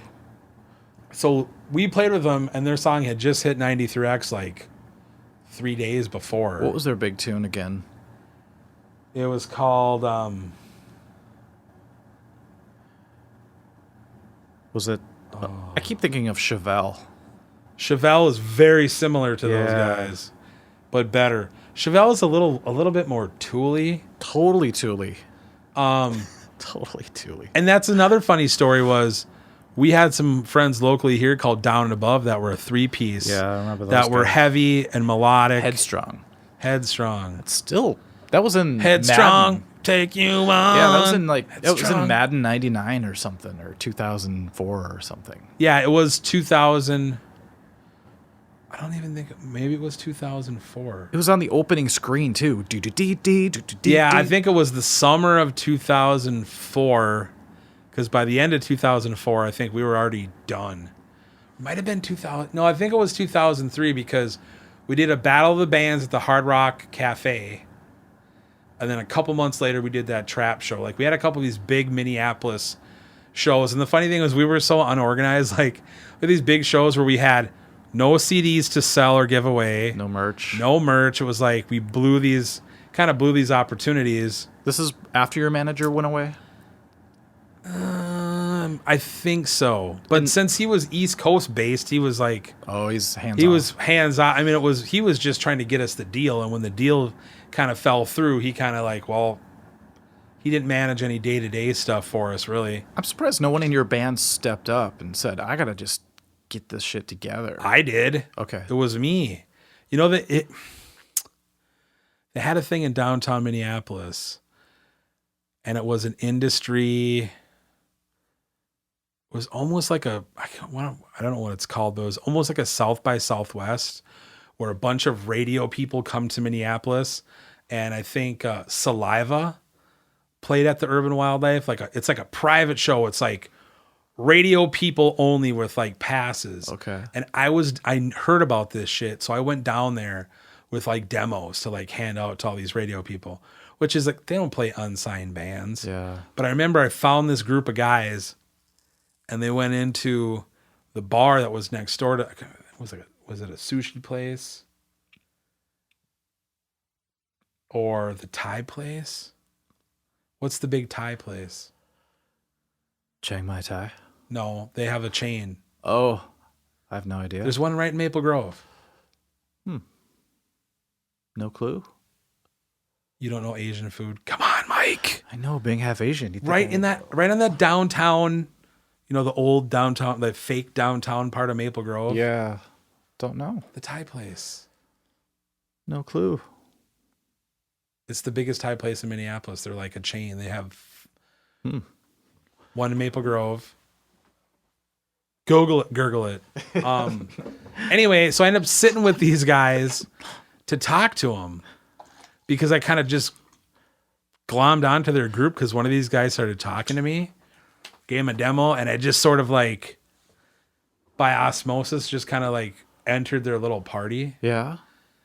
Shimmied your way in. Shimmied my way in and try to like schmooze these guys and talk to them about stuff. And I way overstayed my welcome. And I remember at one point the guy was like, so you got anywhere else to be? Because we got to talk business. Oh, geez. Or something along those lines. And I was like, oh, yeah, no. Yeah, I'm sorry, man. Sawadee. Okay. Like, you don't know Sawadee? I know Sawadee. Okay. I've been there. Sawadee. I've heard some people say. Sawadee. So the guy said that to you? That's I think it was like, blunt. Hey, man, we got to... It was blunt, but I was like I do with most conversations, I hold on way too long. I don't know when to end it. This could go on for 8 hours because I'll just keep talking. That's what we love about you, Cory. Let me just make sure everything's still recording. So that was my at the end of our sort of push, my frantic, like I was trying to book us shows. I was trying to do the promo. I was making the flyers. Nobody else was putting helping? them up. I mean, everybody else lived in St. Cloud. I was kind of the only guy down here. Maybe our drummer was living down here at that point, and Phil was living down here. But they were partying. They were losers. They didn't work. They didn't have any money. I was the only guy that had a job. I was paying for the whole practice space, sometimes for like months. You're pulling all the weight. I was pulling all the weight. Our friends in Down and Above invited us to go play Battle of the Bands at a Christian college in like Forest City, Iowa. Was Down and Above like a Christian band? No, they weren't Christian, but they ended up teaching at that Christian college in downtown Minneapolis, like the music conservatory or something. I don't know what it's called. I can't remember. I'm too old. I don't remember any names or anything. It's all a big blur. But those guys were home studio guys. So they started teaching engineering kind of like Blood does. Okay. Just because they were all self-taught. But I don't know how they had this weird Christian connection, but they had this gig. And, hey, we need another band to come play this Battle of the Bands down in Iowa. Just come down. It'll be a fun Friday night. It's like not even a 2-hour driving. It's like 90 minutes or something. It's not that far into Iowa. So we went and did it, and we won the whole thing. We beat them. Wow. We won $1,000. It was prize money. We won $1,000. Probably the biggest payday I've ever had on a gig. And it all went back to your wallet, right? It all went to me because everybody owed me money for practice space rent. Nice. We were going to buy a trailer because at this point we were renting a U-Haul almost every weekend to go out of town. We were going to Iowa, going to Wisconsin, going up to Duluth, kind of playing the region, making the rounds. So we needed a trailer. We were, hey, Cory, take the 1,000 and go buy a trailer. Oh, but you guys owe me all this money. Oh yeah, just use it. Use it for that instead. Got a little awkward. Yeah, I got a little awkward, but yeah. So that's my early 2000s, like run for the gold, sort of in a 40-minute nutshell. Well, you at least tried to make a run, but what it always seems like. It doesn't seem like with our old band and a lot of these things you try to do, you're always a year or so past where like the sweet spot was. Yeah. It always felt like that. We were into Metallica when it was already done. Yeah. Then we wanted to change to this thing and that was done. Right. It just like we took too long to change. Yeah. You're kind of way behind the curve. Yeah. We didn't really even play. Was that you? No. Weird. Never heard that sound before. Weird. Is that door locked? Usually not. Maybe we should lock it. Yeah. I'm freaking out now. Yeah, it sounded like a little alarm thing went off. Well, I see cars driving by. Oh, okay.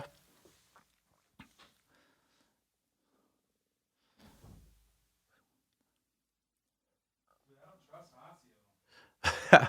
Nothing's ever happened. Yeah, you never know when someone high on crack is just gonna Just some guy at PCP comes in, his eyes are wander through the huge. door. Well, it could have been kids yelling out a car. Yeah, it's true. It just gets to the point where you look back and say it just wasn't in the cards, or because you could kill yourself by saying, Yeah. if I would have What just done if? this, or if someone else in the band would have stepped up and done that. But it gets kind of sad if you just live on that the rest of your life. You're still doing stuff now. So. Well, I learned a lot from that manager guy. I talked to that guy for so many hours on the phone. It's like my first cell phone. Yeah. And I'd wait till after 7 p.m. because remember they used to have the peak hours? Mm-hmm. Like if you talked in the peak hours, your bill was going to be sky high. And there was $300. minutes. This was back when you used to track the minutes. Yep. I only have 1,000 minutes this month, so I'm in the 900s. I better be careful. right. Or after 7 p.m. is free. So I used to wait till 7 p.m. and this guy would call me and we would talk. Cory, it's all about the songs. You got to have good songs. Good for him giving all this info. Yeah, all this kind of sage advice Yeah. from a guy who was 3 years older than me, Yeah. or whatever, but he was kind of in the business, so he had learned enough by himself at that point. But the thing he used to tell me all the time was just getting the record deal itself is like buying a lottery ticket. I mean, as soon as you get a record deal, you're Bruce Springsteen and now you're a legend and you're on Easy Street. That's what we all thought. You won the lottery if you just signed your Right. name. No, just getting the record deal is just the very first step in making that step into the bigger world, And if you're good, maybe you do go far, or maybe you have an album or two and then fizzle out. Maybe you make your album, they shelve it and never release it and sit on your contract That's or very, whatever. very common. That stuff happens too. I mean, Yeah. You hear these stories like Katy Perry got signed and dropped by, half a dozen record labels before she finally hit. Lady Gaga too, like writing songs for other people before she became an artist. Same with No Doubt. I heard they were around for 10 years before they even got in. Yeah, they were very old. I mean, not very old, but if we were 17 at the time, they were 27 already. But they also did it by selling their own CDs at all their. That's how they got the deal. Was like, oh wow, these guys sold 40,000, 50,000 on their own. Oh, they're dedicated. They're hard workers. Like we can mold them or we can work with them. Well, I just can't believe any A&R guy would see Gwen Stefani and not see a star. Like a star, yeah. But of course, we only saw her really after she was a star, but still.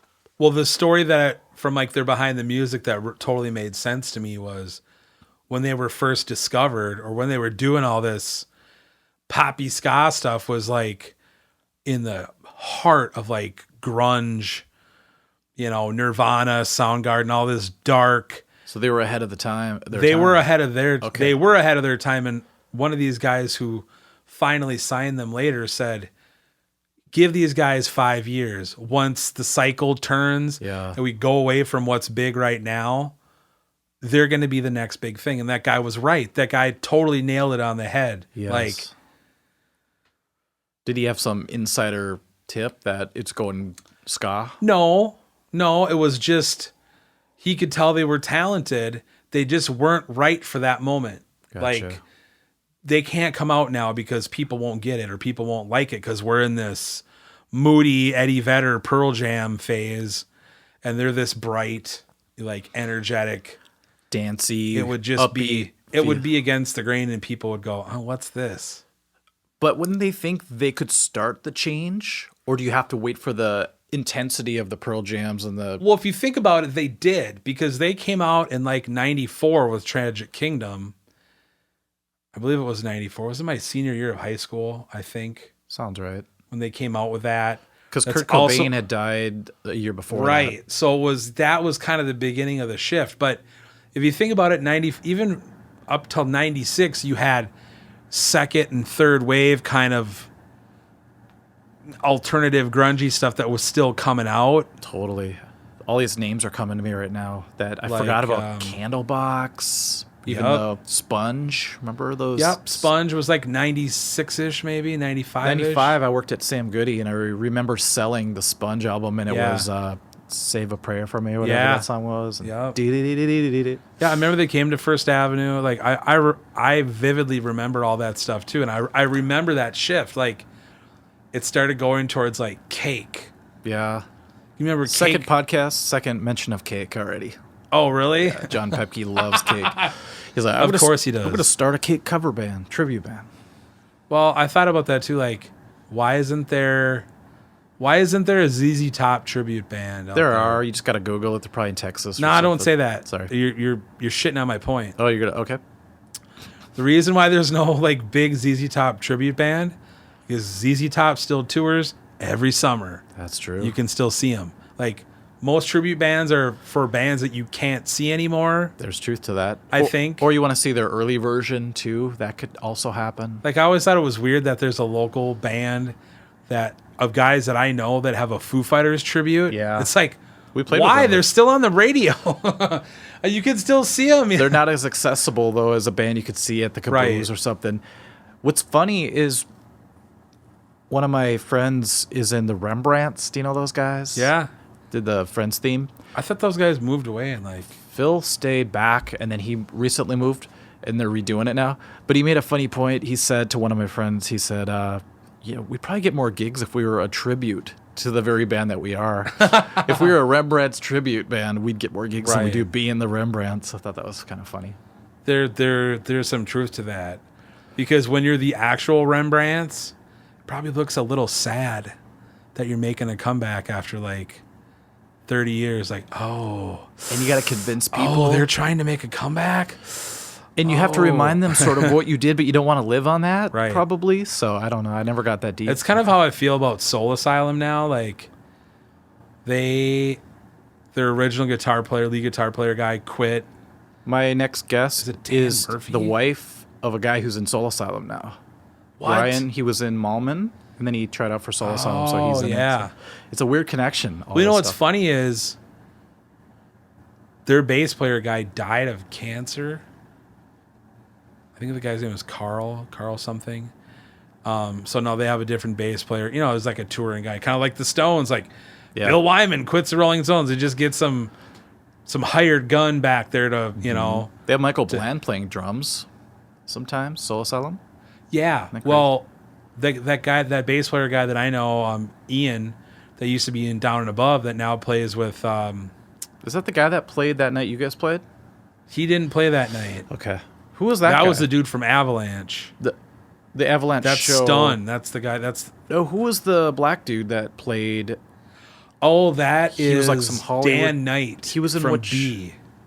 But he was in Down and Above, right? No. Or what band was it? was We were talking about Down and Above. Okay. Because Down and Above bass player guy plays with Jeremy Messersmith and a bunch of other local people. That's right. And he toured, one of the people he plays with, like, they opened for Kelly Clarkson, like, he's 2-3 years ago. Guy so he's everybody calls playing stadiums. Stuff. Yeah. Where was I going with this? Oh, he did a fill-in with Soul Asylum because the guy that's the Soul Asylum bass player who's kind of like him, who's like a studio guy, got sick or couldn't do the show. So I think it was in Nashville. It wasn't here. It was in some other city. And he got to just jump in for a night and play with Soul Asylum. But he's one of those dudes. He's like a you. Yeah. These are the people that when I meet them now or talk to them now, like, oh, you're just like my friend Mike. Like, you can learn anything. You can do any style. You can either play it on the album or jump in and play it live or both or whatever. And he morphed into one of those guys. Now, he was just a bass player guy who was really good. Then he started getting some endorsements. He started doing some some stuff online, similar to like what you're doing. I think he was like demoing those Lakeland basses or Lackland, whatever they call it. I think they're from like Chicago.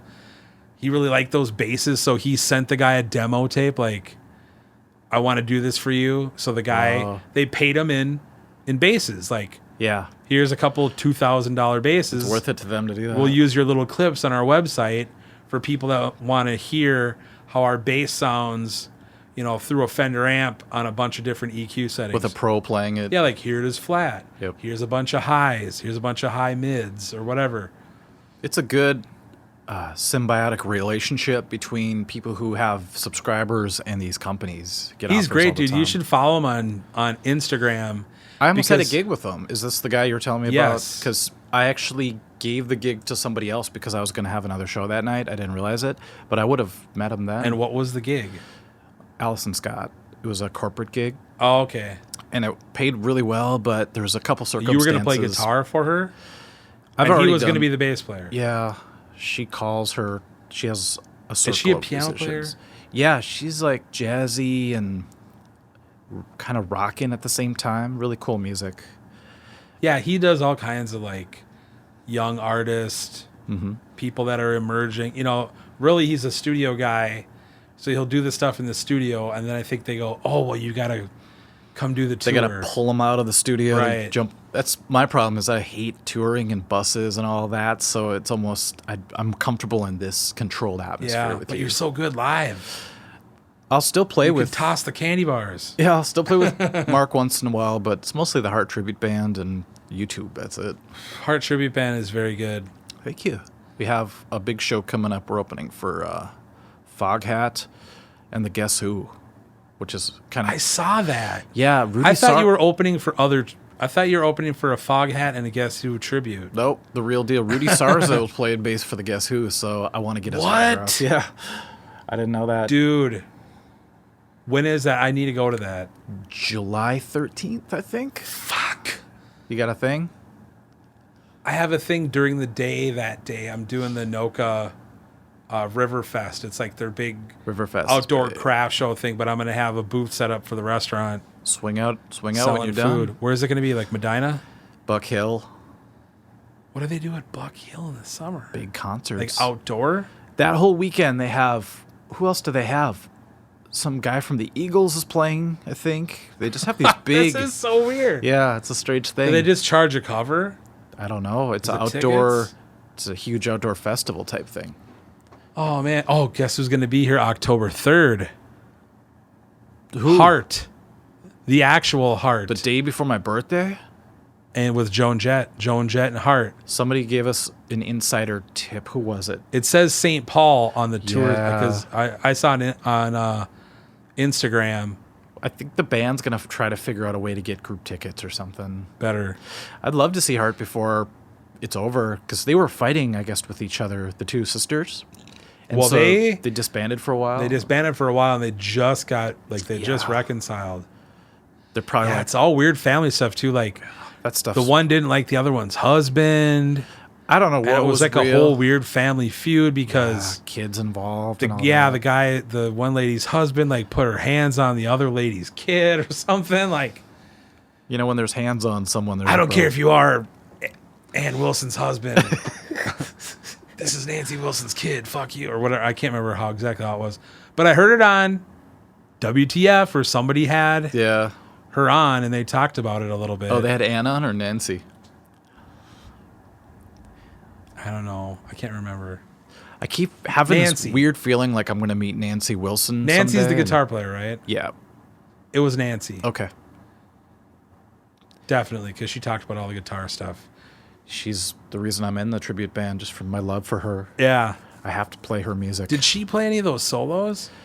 Or was it always like the guitar player guy that was Mostly her boyfriend? Roger Fisher, and he did all the crazy old stuff that's really the 70s amazing licks and tones, and then he Like that crazy Magic Man solo? Yeah. Wow, wanna know. Yeah, and I recently learned that he tunes his high 2 strings up a step and a half. That's how all the licks work. What? Yeah, and I tried it and I broke 3 strings. All and high, like The top three strings or just two? E is up to G, B is up to D. And I tried to make my Les Paul do it, and I broke 2 strings. But when I did finally get it... you got to get a lighter gauge? I just gave up on it. I play it standard. Even though it's really cool. Is it weird to make those reaches? Did he do it because it would make doing an octave jump easier? I'll show you. This is so weird. I've heard of alternate tunings before, but never like... just the last 2 strings up 1 step? Well, he does this whole lesson on it. This guitar's tuned down. Or no, what is it? This is so weird. So he goes, there's, and the verse goes like that. Yeah. And then he hits this real magical sounding chord, but he does it, if you watch the video, just with a power chord and open strings. Without the tuning, it sounds like this. It's still cool. But check this out. He was like, I hear something higher that I want. Let's see if I break a string. Who would tune up a step and a half? I mean, come on. Come on, Roger. A step and a half? That's 3 frets, bro. Something's about to... There we go. But of course, everything else goes haywire. I'll just get close. Throws everything out of whack. Yes. And I was ready to bring a spare guitar just for 1 song. It's my dedication to the band, I guess. Well, you are but who you are. I give up on it. Do that. Yeah, but I didn't go through with it because it would have been messing my Les Paul up too. All right. So now watch how this lick. Am I getting a free Art of Guitar live? Well, I've already done a video thing right here. So if you do G, then you go. That's the sounding. Yeah. That's the chord Magic Man. Then in the middle, there's that real cool. Yeah. Where the 2 guitars converge. Yeah. Well, the guitar harmony. Do you notice how easy that looks on? It looks like a Johnny B. Good lick. Yeah. That's all it is. But when you do it standard tuning, it's not gonna sound right. You can't do it. You can, but you have to go. It's not gonna sound right now, but you have to make these huge jumps. I'm like, how does he play that? So everything makes more sense with this tuning, except for. Does he keep the tuning on every song? No, just 1 song. And here's the funny part: he doesn't want to bend the first string anymore because it's tuned up so high. So instead of going, I'll bend it because I don't care. But there's that part in the solo. He goes.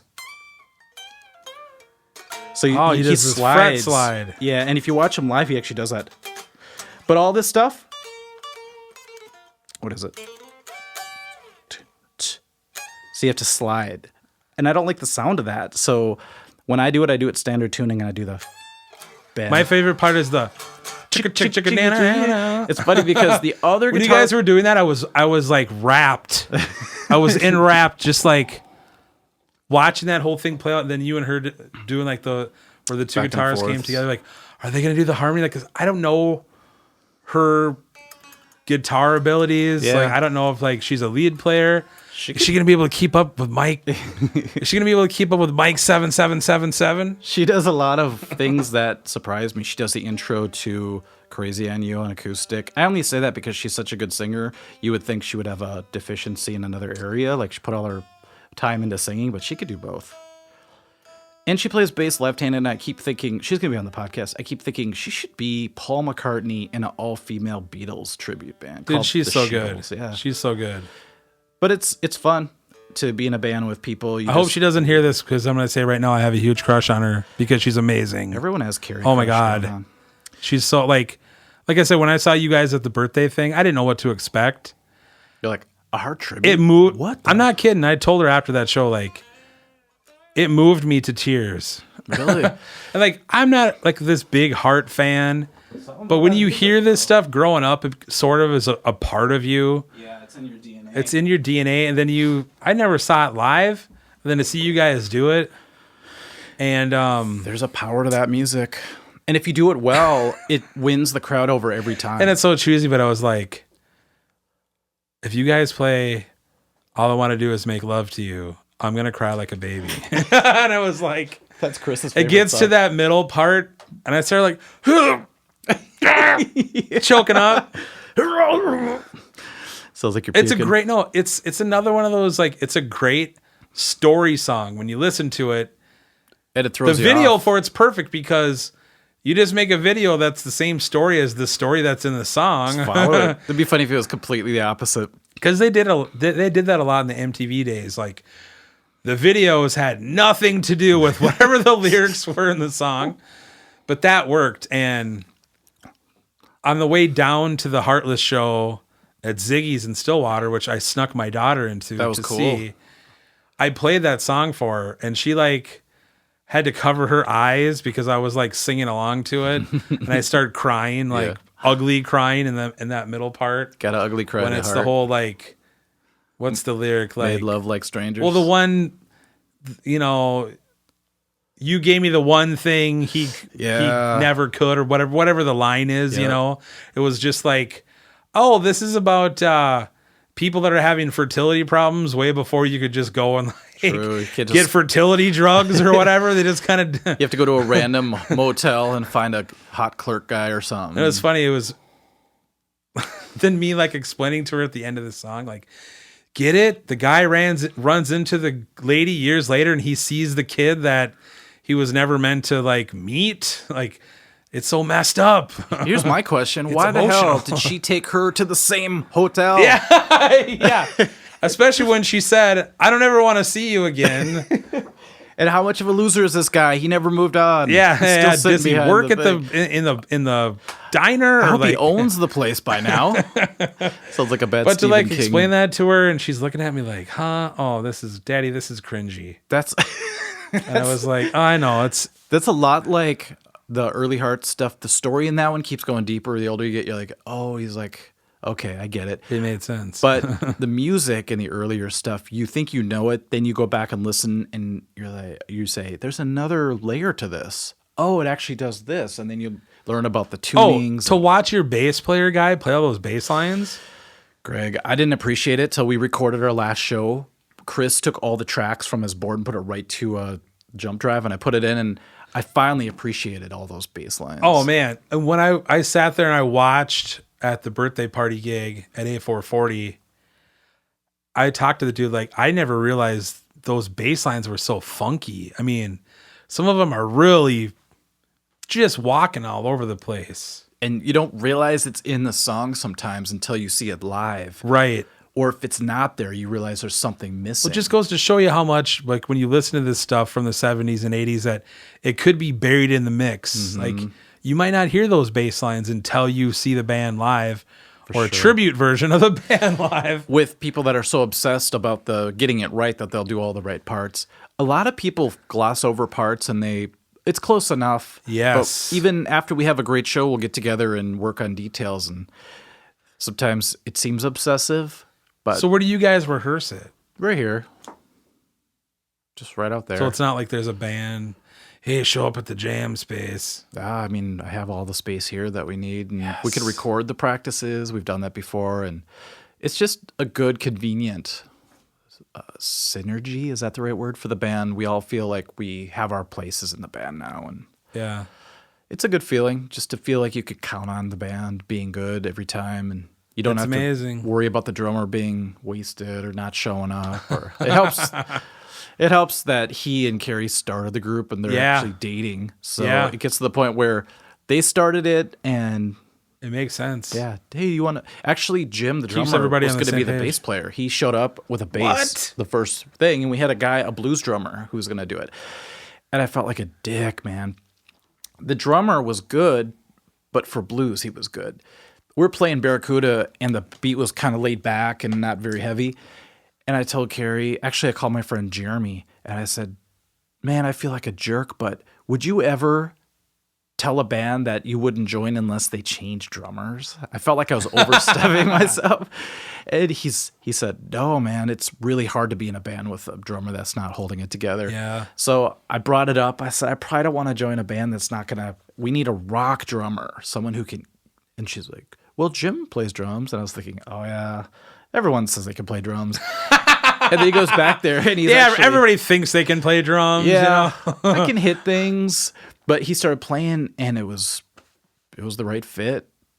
And then Greg I remembered Greg because you know him. Did you talk to him? Well, no, he kind of tried to give me a he was in a bunch of old metal bands that we'd play with. Yeah. He would say stuff like, I don't remember. We played with you at Metal Massacre. I was like, which band was it? So I still forget which bands he was in, but Who was the band that we played out in Lake Lillian with? Lake Lillian. Mankind? No, it wasn't Mankind. Remember they had the song Murderapolis? Oh, yeah. Was their name like a pot reference? It'll come to me. Like a drug thing?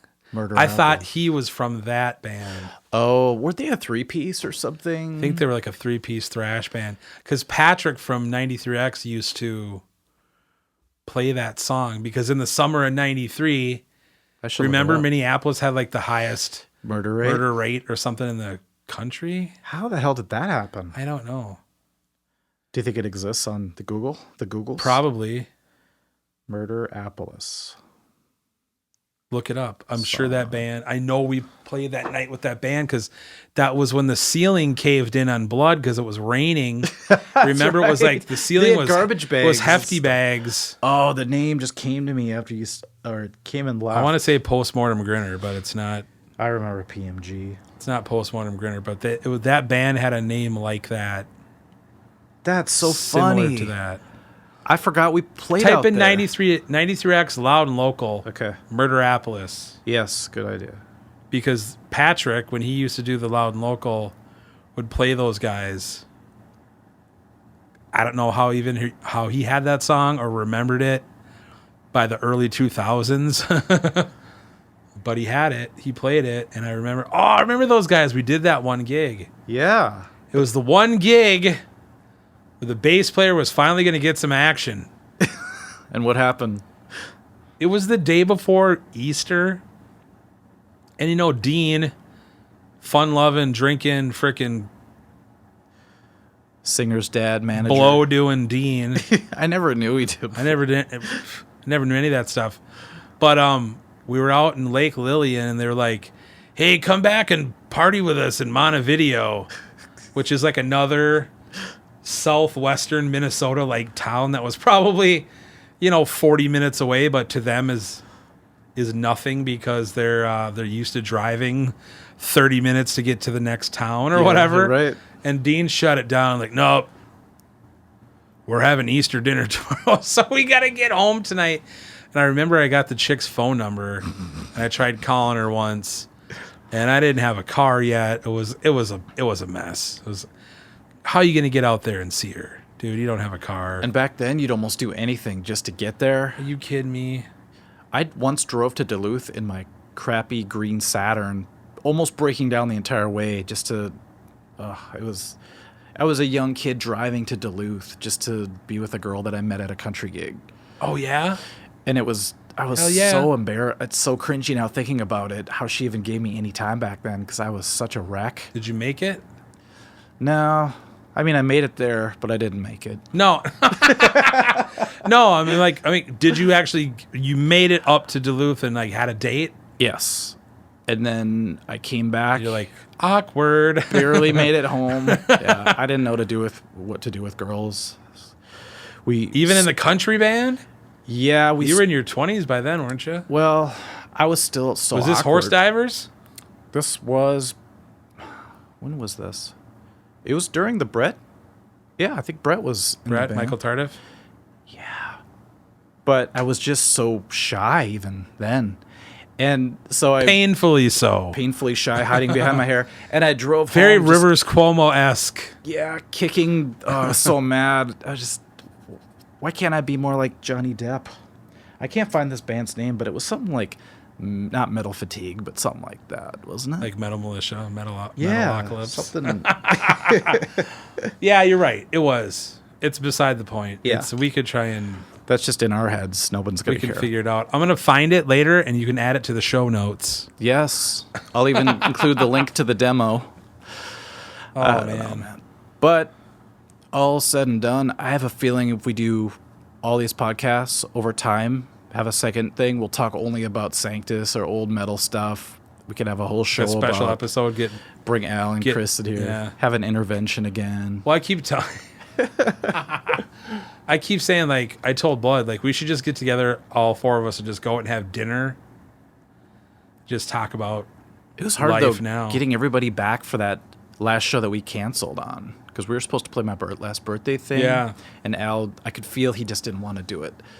So I didn't want to. I think he wanted to do it. I don't think he's against playing. But he was getting married and all that, I think. Well, yeah, he had already gotten married, but he was selling that house. In the middle of a lot of stuff. And they were moving up. They were like buying his wife's mom's house. And they were like, I think they were half packed. So it was like, oh, how am I going to go practice? You know, like I get it. Plus, we didn't have the best showing the second gig. It felt like the first gig was when we really should have put it all out. And we did. We'd had a good show. But it was all the way in Savage. Who's going to drive way out there? Well, Snafu and those guys brought a lot of people. And it was a great stage. It felt like we were playing Mirage again. Do you think Ginny was there? Ginny? Yeah, remember Al's old girlfriend, Ginny? Yeah, it's From funny. Sod? She called. There's all these connections. She texted me to have the Heartless Band play her fundraiser shoot. Just at A440? Yeah, and it just didn't work out. And then I run into, do you know Mark Arneson, guitar player guy? No, I think so. His wife is her mom. And we were at Guitar Center. I just walked in and, Mark, what's up? And then she heard I was in Heartless, and she was saying, his wife is her mom? Yeah. But he's not her dad? Right. It's like a stepdad situation? I don't even know. But she couldn't stop talking about how much she loved the band, the Heartless Band. And she was saying, I wish you guys could make the show. And such a weird connection altogether. Being a girl singer. And that's kind of why I brought my daughter Girl power. down to see you guys. Mm-hmm. She's really into like Billie Eilish and all this like new stuff. Billie Eilish is sort of, to me, like She like the new Fiona Apple. New young Trent Reznor, but a girl. I don't know what it is. It's weird. It's hypnotic. I wonder if I really like it or if I just think I like it. Do you think it's ASMR music? Yeah, totally. Because it's like this, and it's all whispered. Mouth like noises. This. And I was like... And it goes from your right ear to your left ear, and you're thinking, am I being does it? hypnotized? I haven't listened to it on earbuds yet. And what I like about it is it's so creative, even though it looks evil and scary. There's weird like really bass young. drops in it. Yeah. Like and her live, did you see her set she did at the big music thing? She was just here. Yeah. I think she played the Armory. I was going to go, but I had a gig. She was on a bed that it looked like The Exorcist, which is my biggest fear. Mine too. And the bed went up in the air. Watch it. And she was standing on it the whole time, even though she was diagonal on it. And I was thinking, I would have had, if I was on drugs at that show, I'd probably be crying, running for the Biffy, just trying to hide out. But okay, let's make a left turn into movies. Okay, just for a second, because this is your domain, not mine. Because you mentioned The Exorcist. Yeah, one of the other movies that affects me sort of the same way as The Shining. Yeah. Depends when you see it in your life, I think. Well, I saw both of those movies when I was very young, and I like scarred for life by it. Like, or would you say age 8 or something? Where you're not old enough? Probably younger. Where you're not old enough? As soon as it was on TV, because we didn't have cable. Same. But as soon as it hit TV, I watched it. And the weird thing is my mom would like very sadistically like terrorize us with like, Reagan is under your bed. My dad. Just like, the name Reagan gave me chills right now. Just like the bed, the stuff of like her bed shaking, skirt moving and stuff. Just weird little things like that. And then she used to. Do you remember what was? It's not another Stephen King thing. Carrie. Amityville. Oh, Amityville was terrifying as a kid. That little pig pet that the girl had that was invisible. Remember that? I just remember, was this the one with Margot the kid Kidder? Was a vampire and he was scratching on the outside window? No, that's Stephen King. Salem's Lot. Salem's Lot. That terrorized My a lot mom of people. used to go outside, fucking scratch on the window like that. I was like, what are you doing? The way the kid was floating. Yeah. And you could tell it was on a sound stage, but it looked fake, but it would look and he's real like as scratching. a kid. I had like the vampire like fingernails already like scratching on the window. Wasn't he saying "let me in" or a voice was saying that? So anyway, I'm just cruising through the internets like everybody does, you know, going through Facebook, going through Instagram, and I see the trailer has dropped for this new movie called Dr. Sleep. Have you heard of this? No. Do you have any idea what it is? I'm intrigued already. Okay. Hold on to your knickers. I'm holding on. This is a sequel to The Shining.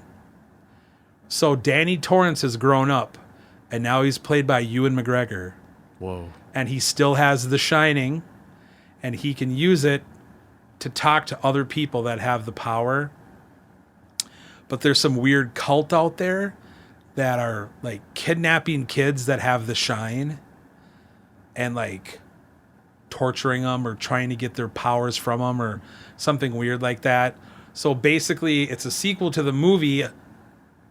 Obviously Stephen King, I don't think ever wrote a sequel to The Shining. So this is just somebody came up with a screenplay. Whoa. And I had like, I hear about movies like this years in advance. Like there's a buzz, people are talking about it. So-and-so's been cast. I heard nothing about this until I saw like the trailer drop yesterday. It's all recorded in secret. Somehow, I don't know. I never heard of it. Someone else posted it. I was like, what the fuck? Holy shit. Oh my God. Like, but it's big time release. It's not going to be big time release. Okay. And the old Shining in the trailer plays into it because he's having flashbacks to when he was a kid. So it shows him on like the big wheel. Yeah. Are they going to play off the movie version of it or the book version of it? Well, they're actually playing clips of the original movie like in this trailer. So I don't know exactly how they're going to tie it together, but he does some kind of thing where like, I don't know if he does it in his mind, but all of a sudden he's in the Outlook Hotel and he's in the room where he had written Red Rum on the door, and he looks through the cut in the door that his dad made with the axe. Oh. Like this is part of the trailer, like whoa, him kind of taking a stroll down. No, I don't know if he's like astral projecting. Yeah, like a weird astral projection, or if he actually goes to the hotel. But the way they make it look like in the trailer is he just like transports himself there or something. Remote viewing. Wouldn't that be creepy to be able to remote view into an old house that you used to live in and it's all decrepit now? And that's what it looked like, because it's like, whoa. I think they're sort of making it look like after the events of that night, they shut that hotel down and never used it again. Have you ever read the book? No. I don't want to get a spoiler for the book. The book ends, I watched the TV version with the guy from Wings that was based more on the book. Remember who the wife was? No. Rebecca De Mornay. Ooh. Oh, yeah. I love her. Yes. But that was closer, but it was still goofy because it was back before really good effects, visual effects. Well, they had like the hedge animals and all that. That's a big part of the book. And in the book, like I said, spoiler, it's all based around a boiler, which is so genius because the whole thing feels tense all the time because the boiler's old and it's always about to explode. Right. So he keeps having to work on every it. night. I think maybe I have. He has to let out the steam. No, I think I'm night. remembering just the movie version of it with that dude. And in the book, at the end, do you want to know all this? Because you might read the book. I'm not a book reader. The way it ends is they get out. And then the boiler blows up. Well, it's really cool to read because they get on this snowmobile and he and the other guy with the Shining and his mom barely get out and they tear off on the snowmobile. And they look. So in the book, they don't kill off Scatman Crothers? No, he helps them escape. And he's actually so with it. Later on, they fast forward years, and he runs in him again. So he's still around. He never got axed in the chest. Maybe that's. I have heard that Stephen King does not like the Kubrick version of that movie. But we all know the Kubrick version, and that's how we see it. We see Jack Nicholson as. That's the other thing that really pissed me off after, like, I showed it to my daughter, who's 10. Because she kind of watches horror movies and stuff. So. Kids these days watch The Exorcist and laugh. Yeah. What the hell? So I think it was around Halloween when they were, one of these cable channels is playing all the movies. And I went, we'll watch this one. It was on a Sunday. Mm-hmm. We after work, we just all laid in bed and watched it.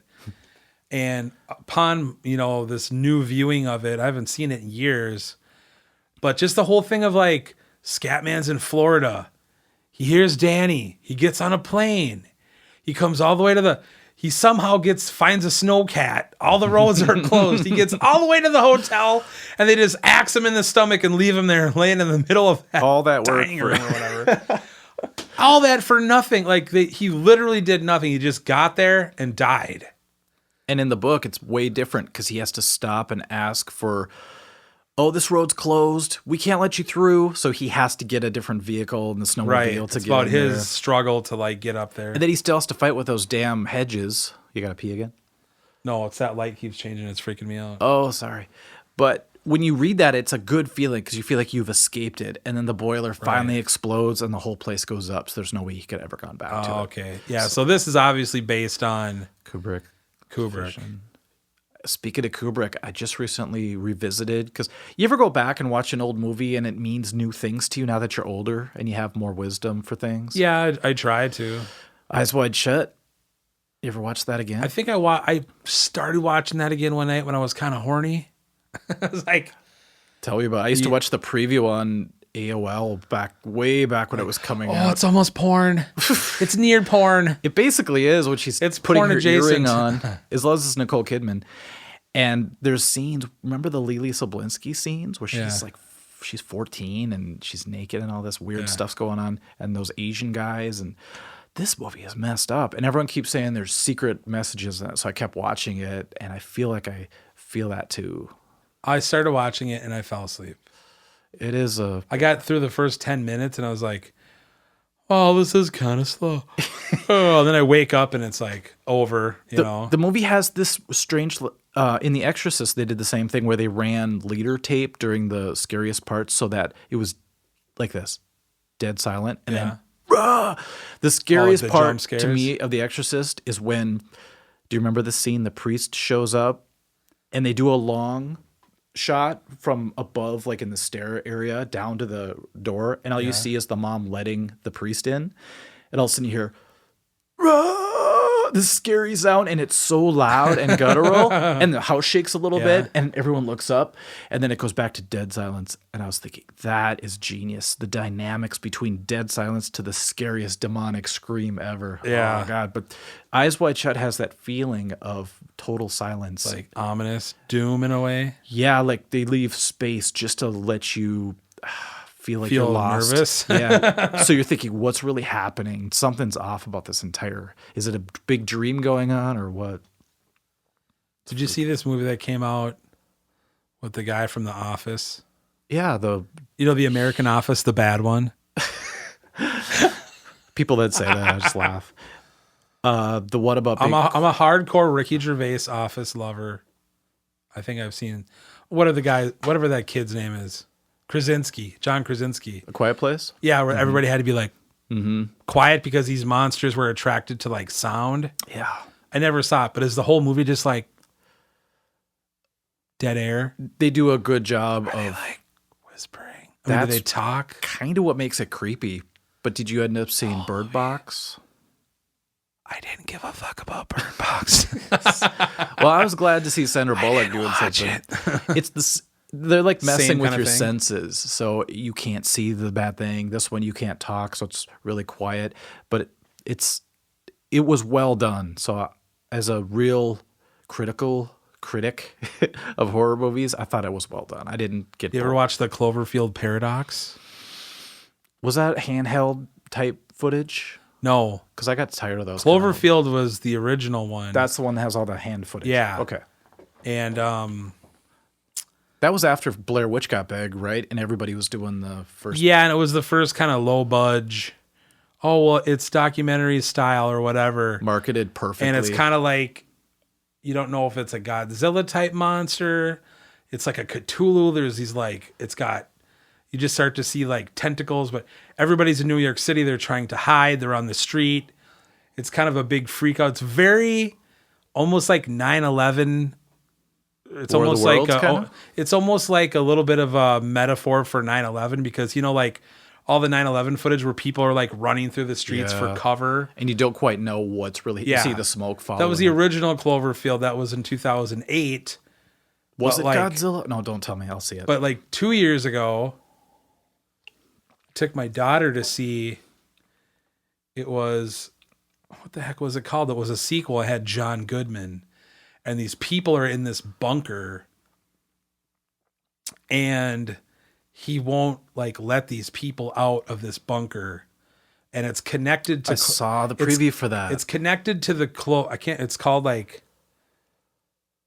was it like a street address? It's like 110 something street. But it's in that. I'll look it up. They created this basically Cloverfield universe, so you don't realize what's 10 Cloverfield Lane. 10 Cloverfield Lane.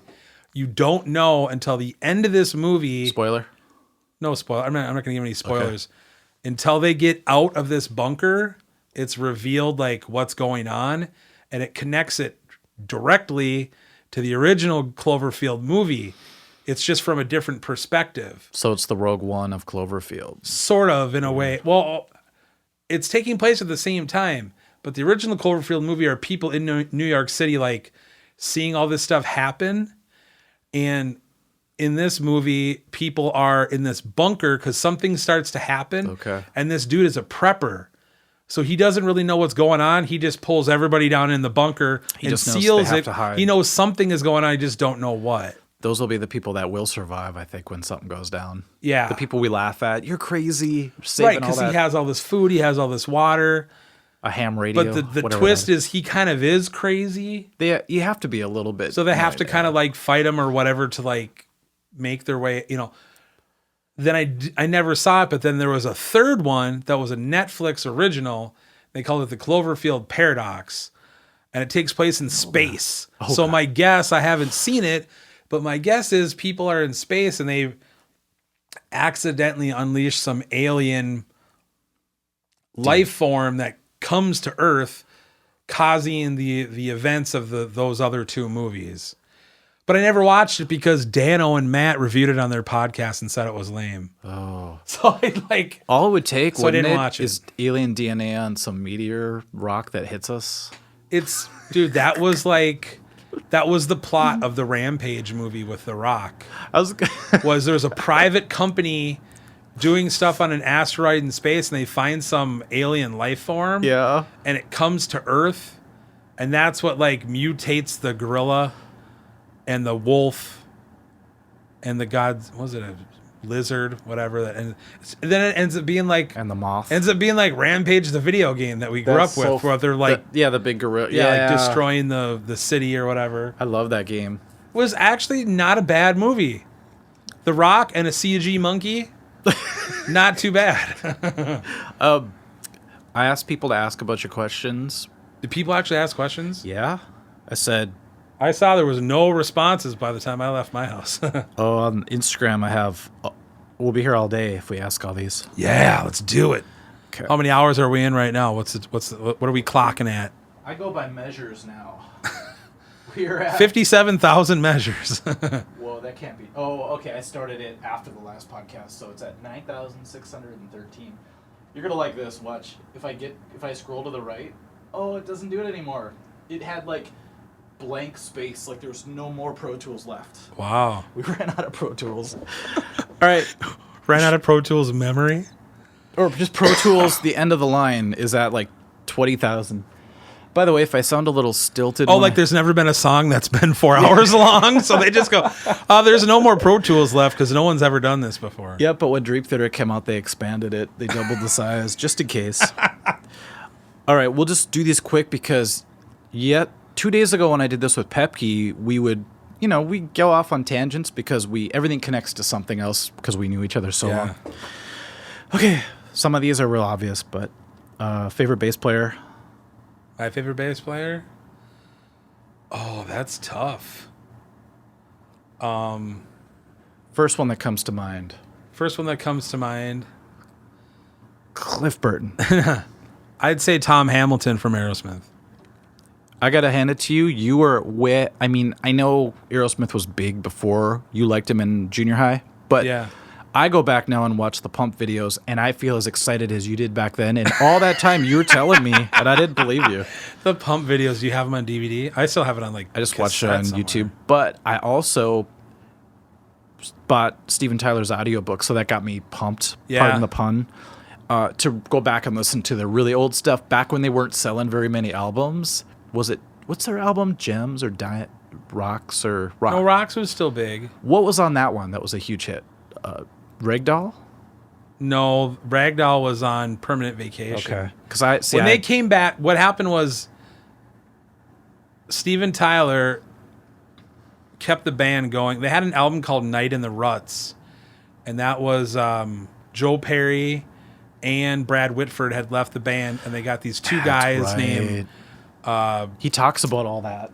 Rick Dufay and Jimmy Crespo joined Aerosmith. They did this one album.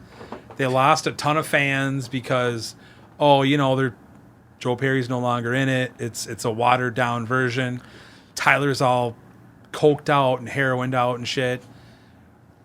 Kiss went through something like that too. They start to clean up, and this guy brought them back together, and their first album back was called Done with Mirrors.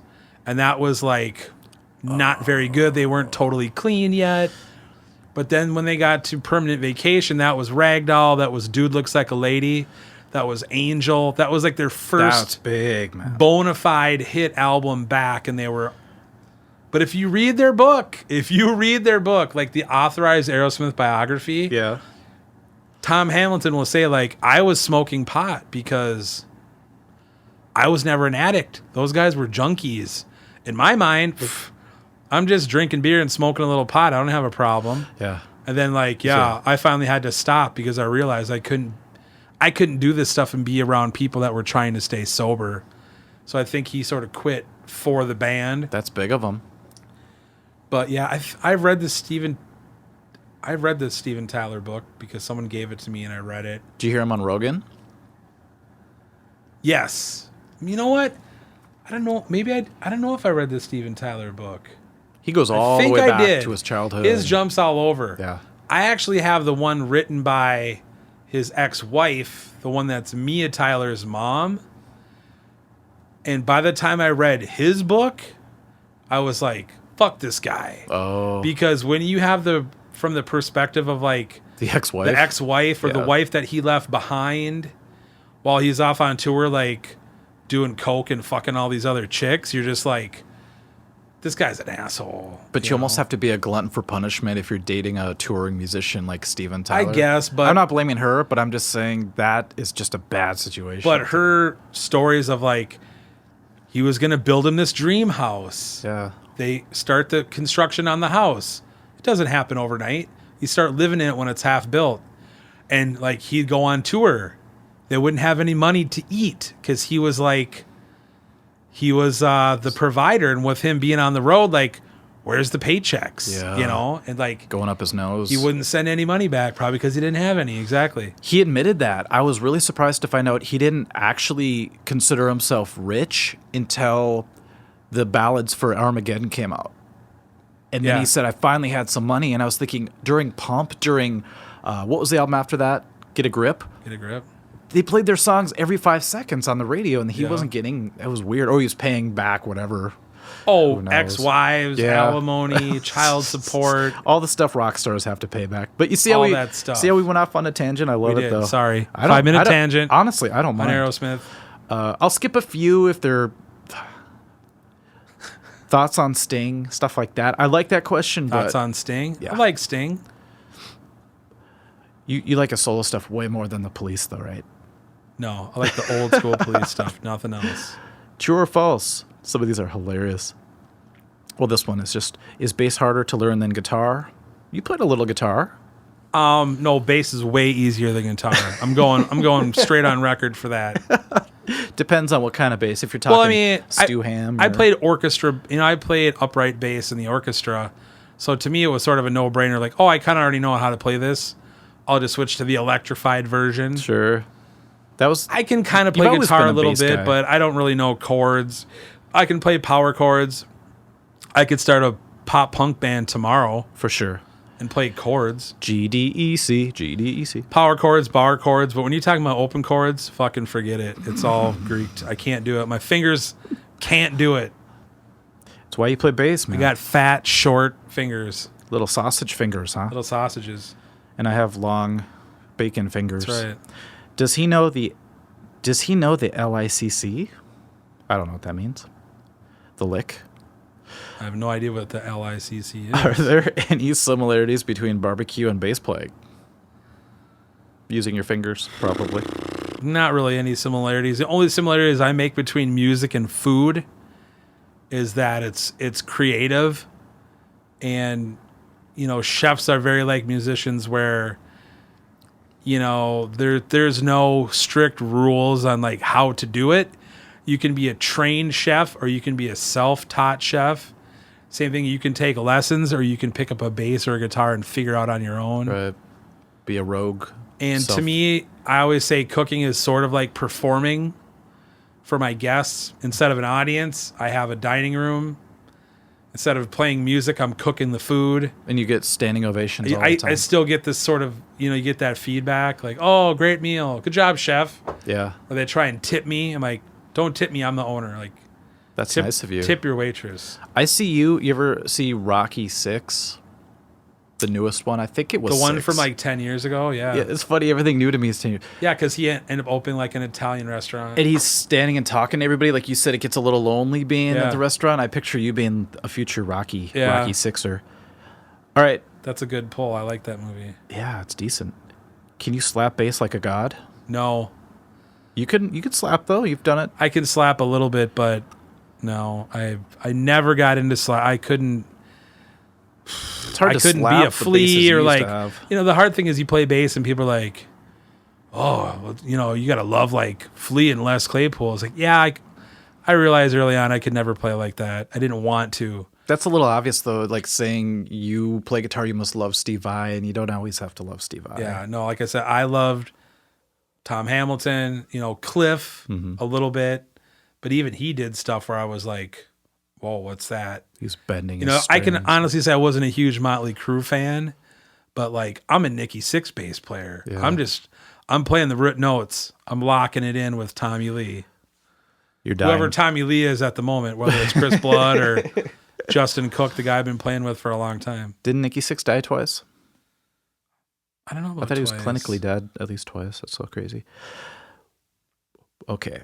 Watch The Dirt, everybody. Go and watch it. It's funny. Favorite barbecue sauce?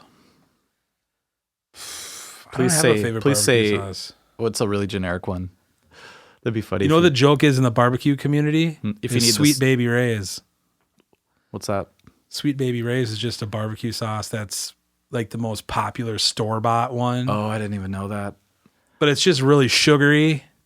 It's just like the ketchup of the barbecue world. We were just talking about that, how everything has corn syrup in it. Yeah. So you're conditioned at a young age to need sweet stuff. I like hot sauce rather than barbecue sauce. I like spice. Good call. Like sauces or rubs or what? All of it. That's all I know about barbecue is the word rubs. All right, rubs then people talk about just general music stuff, but I kind of want to keep it to your specialties, like barbecue and bass if I can. That'd be cool. If you could kill a famous bass player, who would you kill?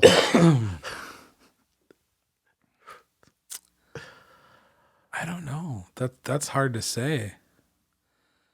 I don't know too many famous bass players. Probably the guy from Green Day, Mike Dirnt. You just kill him. That guy just rubs me the wrong way. Thoughts on Robert Trujillo? He's good. I think he's a great addition to Metallica. It bummed me out when Jason Newsted quit because Newsted is my Metallica, Black Album. Yep. That's when we hit it hard at that time. But no, that dude's a great bass player. And to see that dude basically play everything with his fingers, like Cliff style. While squatting. And doing a weird crab walk across the stage. He'd be deadly in jiu-jitsu if he ever wanted to do it. He definitely brought some street cred and ethnicity to an all-white Metallica. Oh, boy. I suppose, what's Kirk? He's something. Kirk's got a little something in him. He's got some... Little Filipino or something. Something. A little bit of Lou Diamond Phillips. I keep thinking if I grew my hair out and permed it and he was ever unavailable, I could step in for a show. What's weird now for me to go off on a tangent is seeing an aged Metallica. Yeah. Like Kirk still has the long curly hair, but now it's like half gray. Yep. And I feel like I'm looking at a weird thing where they took a picture of him and they aged the photo.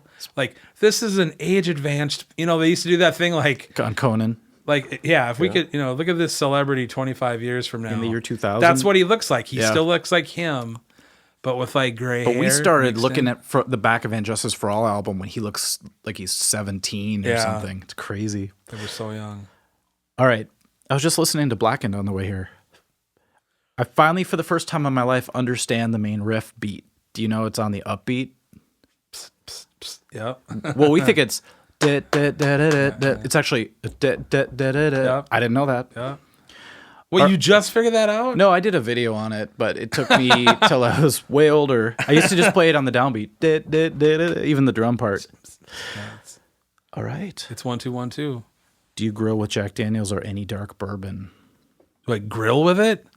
Nope, I just drink it. But you add a lot of water. Well, we have a barbecue sauce that's supposed to have bourbon in it that I don't actually know if it does anymore. Whatever barbecue we call sauce it you bourbon. sent home with me was great.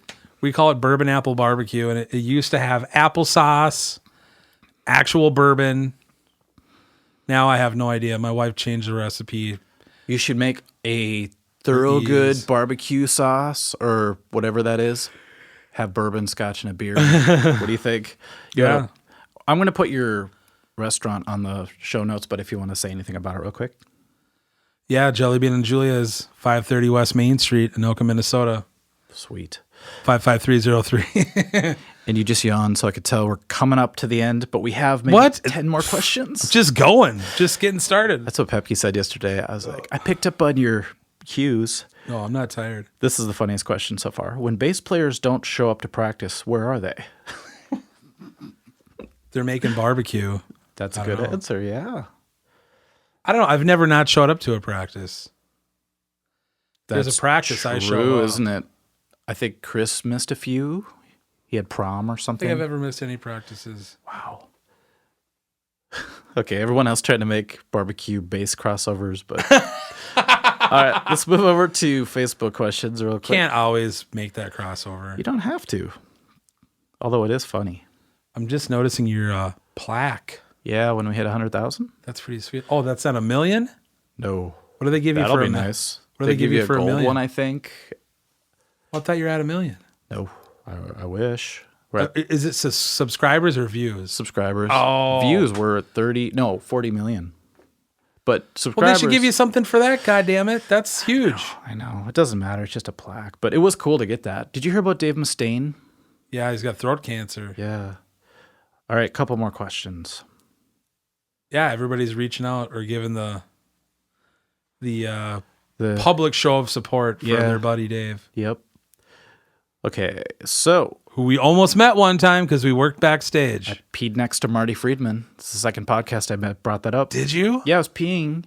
I keep trying to tell everybody how you and I... Oh, my God. Yeah, I just saw hair, curly hair, and I sort of looked back, which I shouldn't have done. We got to... I just looked at Marty Friedman's wang. I stood on stage... It's massive. While Korn played Blind. It was the most intense... We were there. Yeah, I was next to the drummer, and I'm surprised no one said, hey, half Asian dude, get the hell off the stage. Don't you remember? We did the changeover. We stood there. We talked to Jonathan Davis. This is the story I tell all the time. Right as he came off the bus. Well, they came up to get on stage. Like, I saw Fieldy. I saw him. We were pretending we didn't know who was who, really. We just knew dreadlocks meant Korn. But I saw tracksuits, and like even the roadies had tracksuits, so I couldn't tell the roadie from like it's like they're from another planet. It was so weird, but I remember you had the album. I had it back in 95 because they came 94. out with came out in 95. They had the demo and gave it to my manager, and he gave it to me. He's like, "You'll probably like this crap." And the only song that was on it was Blind. No, it wasn't Blind. Even it was forgot. It was track 10 on the original album. Really? And I loved it, but I used it to get people out of the store at the end of the night. So if there's people milling around, it would be super heavy. Yeah. But I remember you had the album, and I do have to take credit for jumping on the Korn wagon first. Well, you did. I do give you credit. Because usually Matt was the first to. I think it was you and Perry Kennedy had it too, or someone else on like one of my buses. Right, like my bus to the tech had it. It was like, who's this new band? Like, I think Mike has that. And then we end up being the roadies for it, but they end up, I didn't know this was going to happen, but the album opens with Blind, and it opens with the, are you ready? Like, so we're standing there right now, we're rubbing literally shoulder to shoulder with Jonathan Davis as he's about to run on stage. and play that song because they would just play their album like open to close. That was their set. No in between songs banter, no how's it going, Minneapolis? It was a tight show. You're here to see. It was like there was no humor. It was just all emotion, rage, whatever. And they're getting ready to go out. I think they're even playing the intro or something like it. And I turned to him and I said, "So are you ready? Like, are you ready to play the show?" Did he laugh? And I don't know if he laughed. It took him a second. I didn't know this. It took him. You don't know this? No. I swear to God, I shared this with you. I was on stage. I tell everybody. I swear to God, you were right next to me. Well, were you like behind the kit? Next to the kit. If there was a video of that show, were you hiding? I'm behind his suitcase that had the bagpipes in it. Why were you back there? I was where I shouldn't have been, and I was waiting the whole time to get yelled at, but nobody yelled at because I had a pass and I was wearing black, and they figured I was a stagehand. You're there. Yeah. But I remember you're supposed to grab the bagpipes or something. Well, the funniest thing, real quick, I know you're gonna. No, go ahead. I remember the "Are you ready?" And I looked out in the crowd. If you've ever seen like the Woodstock, you see the Woodstock yeah. version of it. It was that. It was like that, and I got chills, and I almost fell over because I got such chills. You were blown away by it. I was, and they got done, and I remember seeing this. They still weren't that big. People knew them, but they weren't. Remember when? No, they were new. What was they were new? They were very. But there's people in the front row singing every word, especially the build-up parts that were so cathartic. And I was thinking, these guys are going to be huge. There's no other band like them. They were so original. Yeah, I just thought I was funny. I was like, "Are you ready?" And That's he didn't register. funny. And then he kind of looked at me and like went, "What?" And I went, "Are you ready? Get it?" And I started like giving him the elbow, and he kind of rolled his eyes, like, "Yeah, man." He said something like that, and then literally walked like. Wow. A second later, walked out on stage. It's so weird to stand. It hit me to like, I guess I didn't think that dad joke. 2 seconds later he was about to walk out and grab the mic and say those words. What if he choked up because he couldn't do it? Oh, God, this guy backstage. I guess I just thought I was funny enough. I thought I was funny enough to joke with him. But he was probably in that zone where he's just like, oh yeah, because it was all. Like that was the biggest impression on me from that show. Wasn't the crowd jumping up and down, because people did that for, everybody was crowd surfing and moshing, whatever. But it was the way they did the show without it was a pro. The in between banter. It was like a production. Well, the way they kept that emotion, like you watch Slayer and Slayer will stop, and Tom Araya will speak in a regular voice, and he doesn't scream until he goes, "How's it going, Minneapolis? Are you ready for the next song?" Which is Dead Skin Mask. And then he goes into a screamy voice, but in between he's jovial. Korn was not jovial. It was just like raw. And then I heard years later on someone else's podcast, I think they were doing like the 10th or the 20th anniversary tour. Like they played that album in its entirety again. Wow. And Jonathan Davis said it was hard for him to do it because all those songs were about his like sexual childhood abuse and all this stuff, like where he's crying in those lyrics on those albums. It was real because he was like reliving it all. Especially the end of that Daddy song. Yeah. It's like, sure. Is that something you want to revisit? I can barely listen to it today. One of my students showed me Disturbed, Down with the Sickness, which I've heard a million times. Yep. Did you know there's a whole middle part where he screams about his mom and calls her a bitch and stuff? Yeah, I didn't know that. It's a bridge. It's a total Korn ripoff to me. And then I said, "Have you ever heard Korn?" She's like, "No." Who's that? I played it for her, or I was going to play it for her. I just told her to go listen to it because I didn't want to sit and listen to it next to her. And I was thinking, this is the most raw. It's someone having a breakdown in the studio and the producer going, "Keep it rolling." Yeah. Or whatever happened. But man. Yeah, it is kind of painful to listen to it. I was afraid to meet him because of that. When he came off the bus, I shook his hand. And I was worried he was going to take a swing at me or something. I don't know. Just someone who seems that unstable. But he's a cool dude. All right. Great story. Didn't that whole story come from... Cool story, bro. To the dry rub? What's a good zesty dry rub you would recommend if you're playing on flat ones? See, people keep trying to put them together. All right, I get it. All right. This is my only advice: is like make your own dry rub. How? Don't buy store-bought dry rub. I mean, you can. It's just cheaper to make your own. What do you put in it? Whatever. Spices. Make your own combination. Wish I knew anything about cooking. It's like I could get the kits now from Byerly's and barely get by, but dude, how did your mom not like teach you all the Korean? I hope she does specialties? teach me, because she made me a bunch of Korean food. And I was thinking, It's if I the could just best. come over with my phone and film how you do it, because she'll make me giant. She even bought me certain pans and stuff so I can make it myself. All I know is like the yakimandu, the bulgogi, the what's the other meat? Oh, kimchi, and can't forget kimchi, of course. All I know is bulgogi. Is that the beef? Yeah, That's the short rib with the little bone in it. Good. I It's never the got chicken. There's a chicken one. When I was a kid, my mom would make yakimondo, as we called it, and she made a huge bowl of the inside stuff. Yeah. And I'll never forget, my brother Larry was 3 or something. Was it pork? Yeah. And he stepped in it full foot, pulled his foot out and ran away. And every like time I looked meat on the down, it was a floor. little footprint inside of the whole dish. So I didn't eat one of those things. I was like, Larry's foot was in it. That's funny. I know. All right, let's see if we have any questions on here. Guy B. There's that what Guy it is? B and bulgogi. Okay. See, I'm teaching you.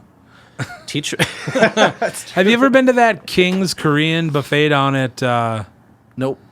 But there is Moore a Lake? Korean place in Uptown that I've been to. That's pretty authentic. There's another one in Eden Prairie, I think, called Hoban. Hold on, yeah. I thought you ate at one of these places because I responded to a post like, "Oh, It was you're probably at your It was probably the Uptown one, and they Oh, have okay. a actual stove right at your table that you make it yourself. yeah." And I'm like, I'm paying you. You Yeah, make it. exactly. I don't want to make this. That's true Korean barbecue. You do it yourself on a little charcoal thing, right? That's true. Very true. Well, that's it for the questions, and it's midnight, so maybe we should wrap it up before Pro Tools runs Midnight. out. There's no more Pro Tools. We've hit. All It's like right. hitting the end of the internet. I've seen everything. There's I feel no like more I could do internet. this once a week. Yeah, well, there's definitely going to be returning people, because we barely scratch the surface on our life. We have so much more just combined together. Although I don't want to sit and talk about Matt or Al too much, or just people in particular too much, because it'd be great if like eventually get them on too. Because there's no but- point of reference. Yeah, a lot of people would be like, I don't know. One thing I do know is I got to quit saying like. I listened to the old podcast. I feel like did. I feel like I said like tonight probably 10,000 You did it. I was times. listening, because now I'm ready for it. So Likes and ums. There's three like, things. Like, likes, and you knows. you know. John Pepke says No. after a lot of things.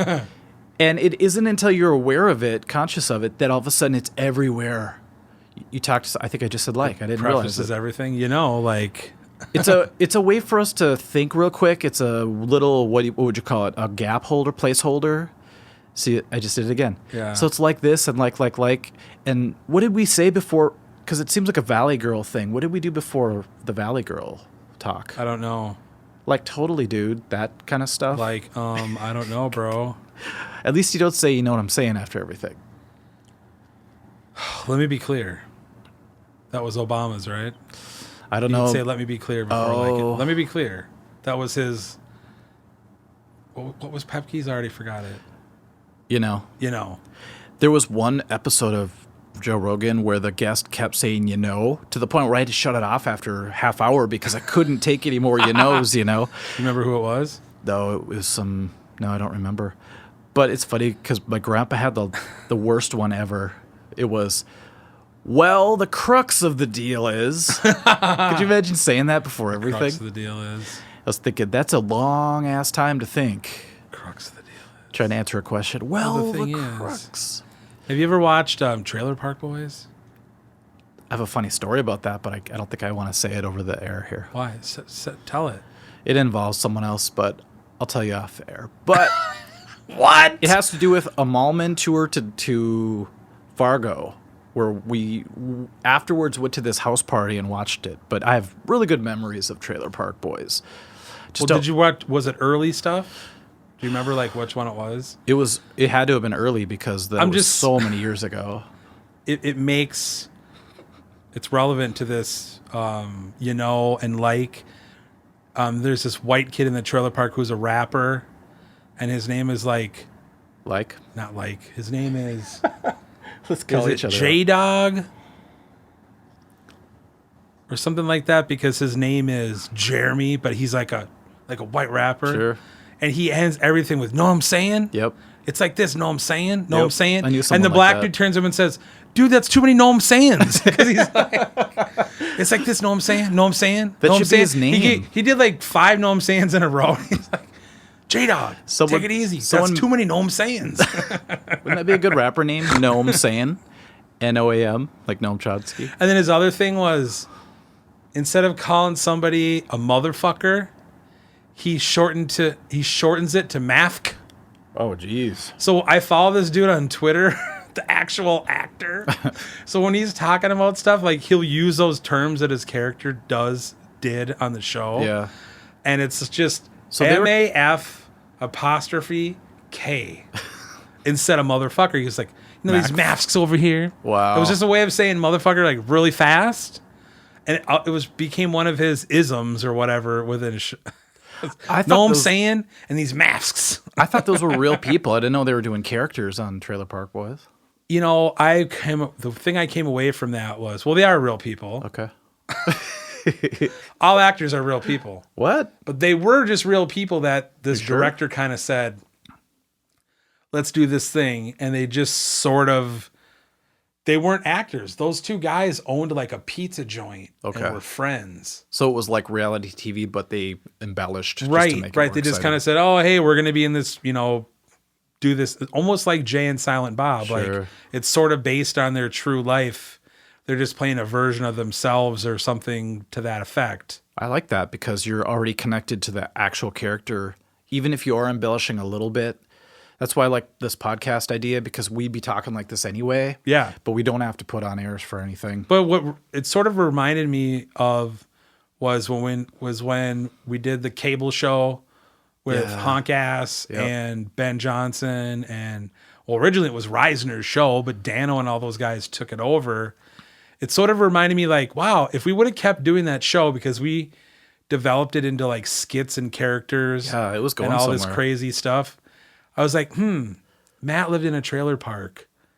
Like, this is something like, if we would have kept going with that show, it reminded me of something we could have done, because it was just fake documentary in a trailer park, stuff that is all over Coon Rapids. A cross between that and Kids on the Hall or something with Yes, sketches. yes, it was a little bit of that, a little bit of that. But I really got into it because it's so funny. I went down the rabbit hole. Like, now I'm all the way caught up. I watched all the Netflix ones, because the original run was Canadian television, season 1 through 8. And there's this huge time jump. Like, they didn't do it for years. Oh, I didn't know that. Netflix picked it up, and they've done seasons. Wait, what show are you talking about? Trailer Park Boys. Okay. 9, 10, 11, 12. It's all on Netflix now. I thought you were talking about Kids in the Hall for a second. Okay. God, no, I wish they would come back and do something. Well, Dave Foley, who's on a lot of podcasts, I heard his story. It sounds pretty crazy. And that's a messed up story, too. It's probably one of the very first Rogans I ever listened to. Yeah. Was the Dave Foley. I was like, oh, my buddy Dave Foley from News Radio. Was that the one where he had his friend with him or not? Because he's been on a few times. I think it was just him talking about like his divorce. That's an ugly story. Like. Do you remember the Kids in the Hall episode? I keep trying to find it where the guy just, it's so stupid sounding, of course. He's yelling at his friend through a trailer park window, and he just keeps saying, I think it's Sanchez or something. It's a name like that, Sanchez. And he's trying to get his friend to respond, and that's the whole skit basically. And there's that one, and then there's the one where the guy keeps saying, "Hey, can I borrow your tape recorder?" "Sure." "Hey, can I ever have it back?" "Sure, but you got to meet me here later." And he keeps leading him on, and he never gives a shit back. You ever see that one? No, I don't think so. It's worth seeing if anyone out there. My favorite ones are like, it's that damn salty ham. Like, went to bed like drinking all this water. Well, that of course, like Cabbage Head. The jamming, the cutting heads with the devil. Yep. Satan. It's like my secret weapon, the wah wah pedal. I searched for that one. I thought this has to be real. I thought I dreamt it because it was so funny. Do you remember like the original Kids in the Hall sketch, the very first one?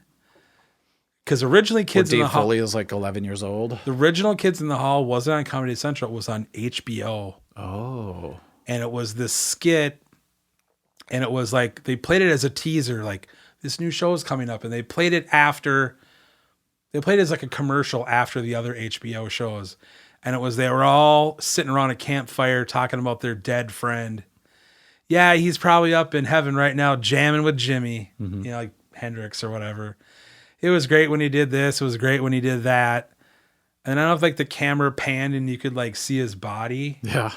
Or something. It's like, here's to good friends, good times, and ritualistic killings. Yeah. It was like, they were all toasting their friend, but they were the ones that like killed him and put him in a shallow grave. Having great memories of him. Remember when he... Yeah. I thought it's like Homer Simpson when he's eating his pet lobster. Mm-hmm. Because he accidentally cooked him in his hot bath, you know, like, I wish Pinchy could be here for this, and he's actually eating the lobster. Such a great meal. Dad, you're eating him. Would be a great last meal. Yeah, Pinchy would love this. It's like, he's eating the lobster. What? I thought you were going to say the one where Dave Foley's about to play a song on guitar. He's like, oh, hold on, I'm out of tune. He starts turning the pegs, and every guitar player that watches it cringes because he keeps turning them higher and higher until they all break. Ka-ching, ka-ching, ka-ching. That's a good one. Yeah, I got to find that, do a deep dive. All right, well, should we sign off? It looks like you got. How do we sign off? It's as uncasual as. Do we do the Chris Hardwick? Enjoy your burrito. I think we have to come up. Nah, I don't want to come up with. I want this to be open ended on both sides. Do you know Pete, the guy that does? He had that show Crashing. Pete, the comedian, the guy that had the Batman, the weird YouTube videos, the Batman thing. No, I have no clue. I don't listen to a lot of podcasts. I listen to 5 podcasts and that's it. Like right now, if you he's a big stand-up comedian, and he had a show on HBO. It just got canceled. Pete Holmes. Oh, he did those YouTube videos. Like, he's on everybody else's podcast. Stuff. I'm in this rubber suit. Really seals in the flavor. Just do Google Pete or YouTube Pete Holmes Batman. Okay. And watch those skits. Okay. He had a show on Comedy Central that got canceled like after one season because it was too crazy. Or? I don't know why. It's like everything goes to Comedy Central for a season or 5 and then it's gone. I guess. But then he ended up getting this show on HBO called Crashing. It's autobiographical. Like, he was married. He was a Christian guy. He got into comedy. His wife, who he lost his virginity to because they were like went to a Christian college and all this stuff. Mm-hmm. Cheated on him, broke up with him. He basically made this show about all that. And that's all real? Awesome. It's all real. Well, I mean, I'm sure the show was embellished. But that was the genesis of it? That was the genesis, his actual story. So in the show, he plays himself becoming a stand-up comedian in New York City, and he runs into Artie Lang and Sarah Silverman and all the people that are like in that New York scene for real, and they're all playing themselves. But this is like a, dramatized version of what actually happened to him or whatever. God, that must have been therapeutic. And it was Judd Apatow produced. Great show. And they did, was it 2 seasons or 3 seasons? And they just canceled it. Fucking great show. Maybe I'll go to the internet instead. I don't know. But I listened to that guy's podcast a little bit. It's called You Made It Weird. Mm-hmm. I've heard of that. It's a great show too, because I think he was a musician at one point. He might have played in bands when he was younger. So he had the lead singer from Jimmy Eat World on one time. So he'll have mostly comedians, but occasionally he'll have a music one. Mm-hmm. Like last week, he recorded a live one with Colin Hay from Men at Work. Nice. And I saw the Instagram or the tweet, hey, we're going to be at this club with Colin Hay doing the live podcast. And I was like, love Pete Holmes, love Colin Hay. I wish I could be in LA like right now, but this is your time for your 4th trip, 5th trip. It. I can't do it. I thought Pete Holmes was John Holmes. Oh God, no. And he was going on all these podcasts and That's a totally different Is he name. still alive even? John Holmes died a long time ago from AIDS. Oh. You just made it weird. Are we still recording? Yeah. This is how we do it. This is it. We walk out, fade out. All you hear are feet walking. Just like an 80s song, a fade out. The other one you could hear John throwing his feet all out. 80s songs end in a fade out? And then they got rid of it completely for a while. I guess I didn't realize it until I started listening. What was I listening to? Manic Monday?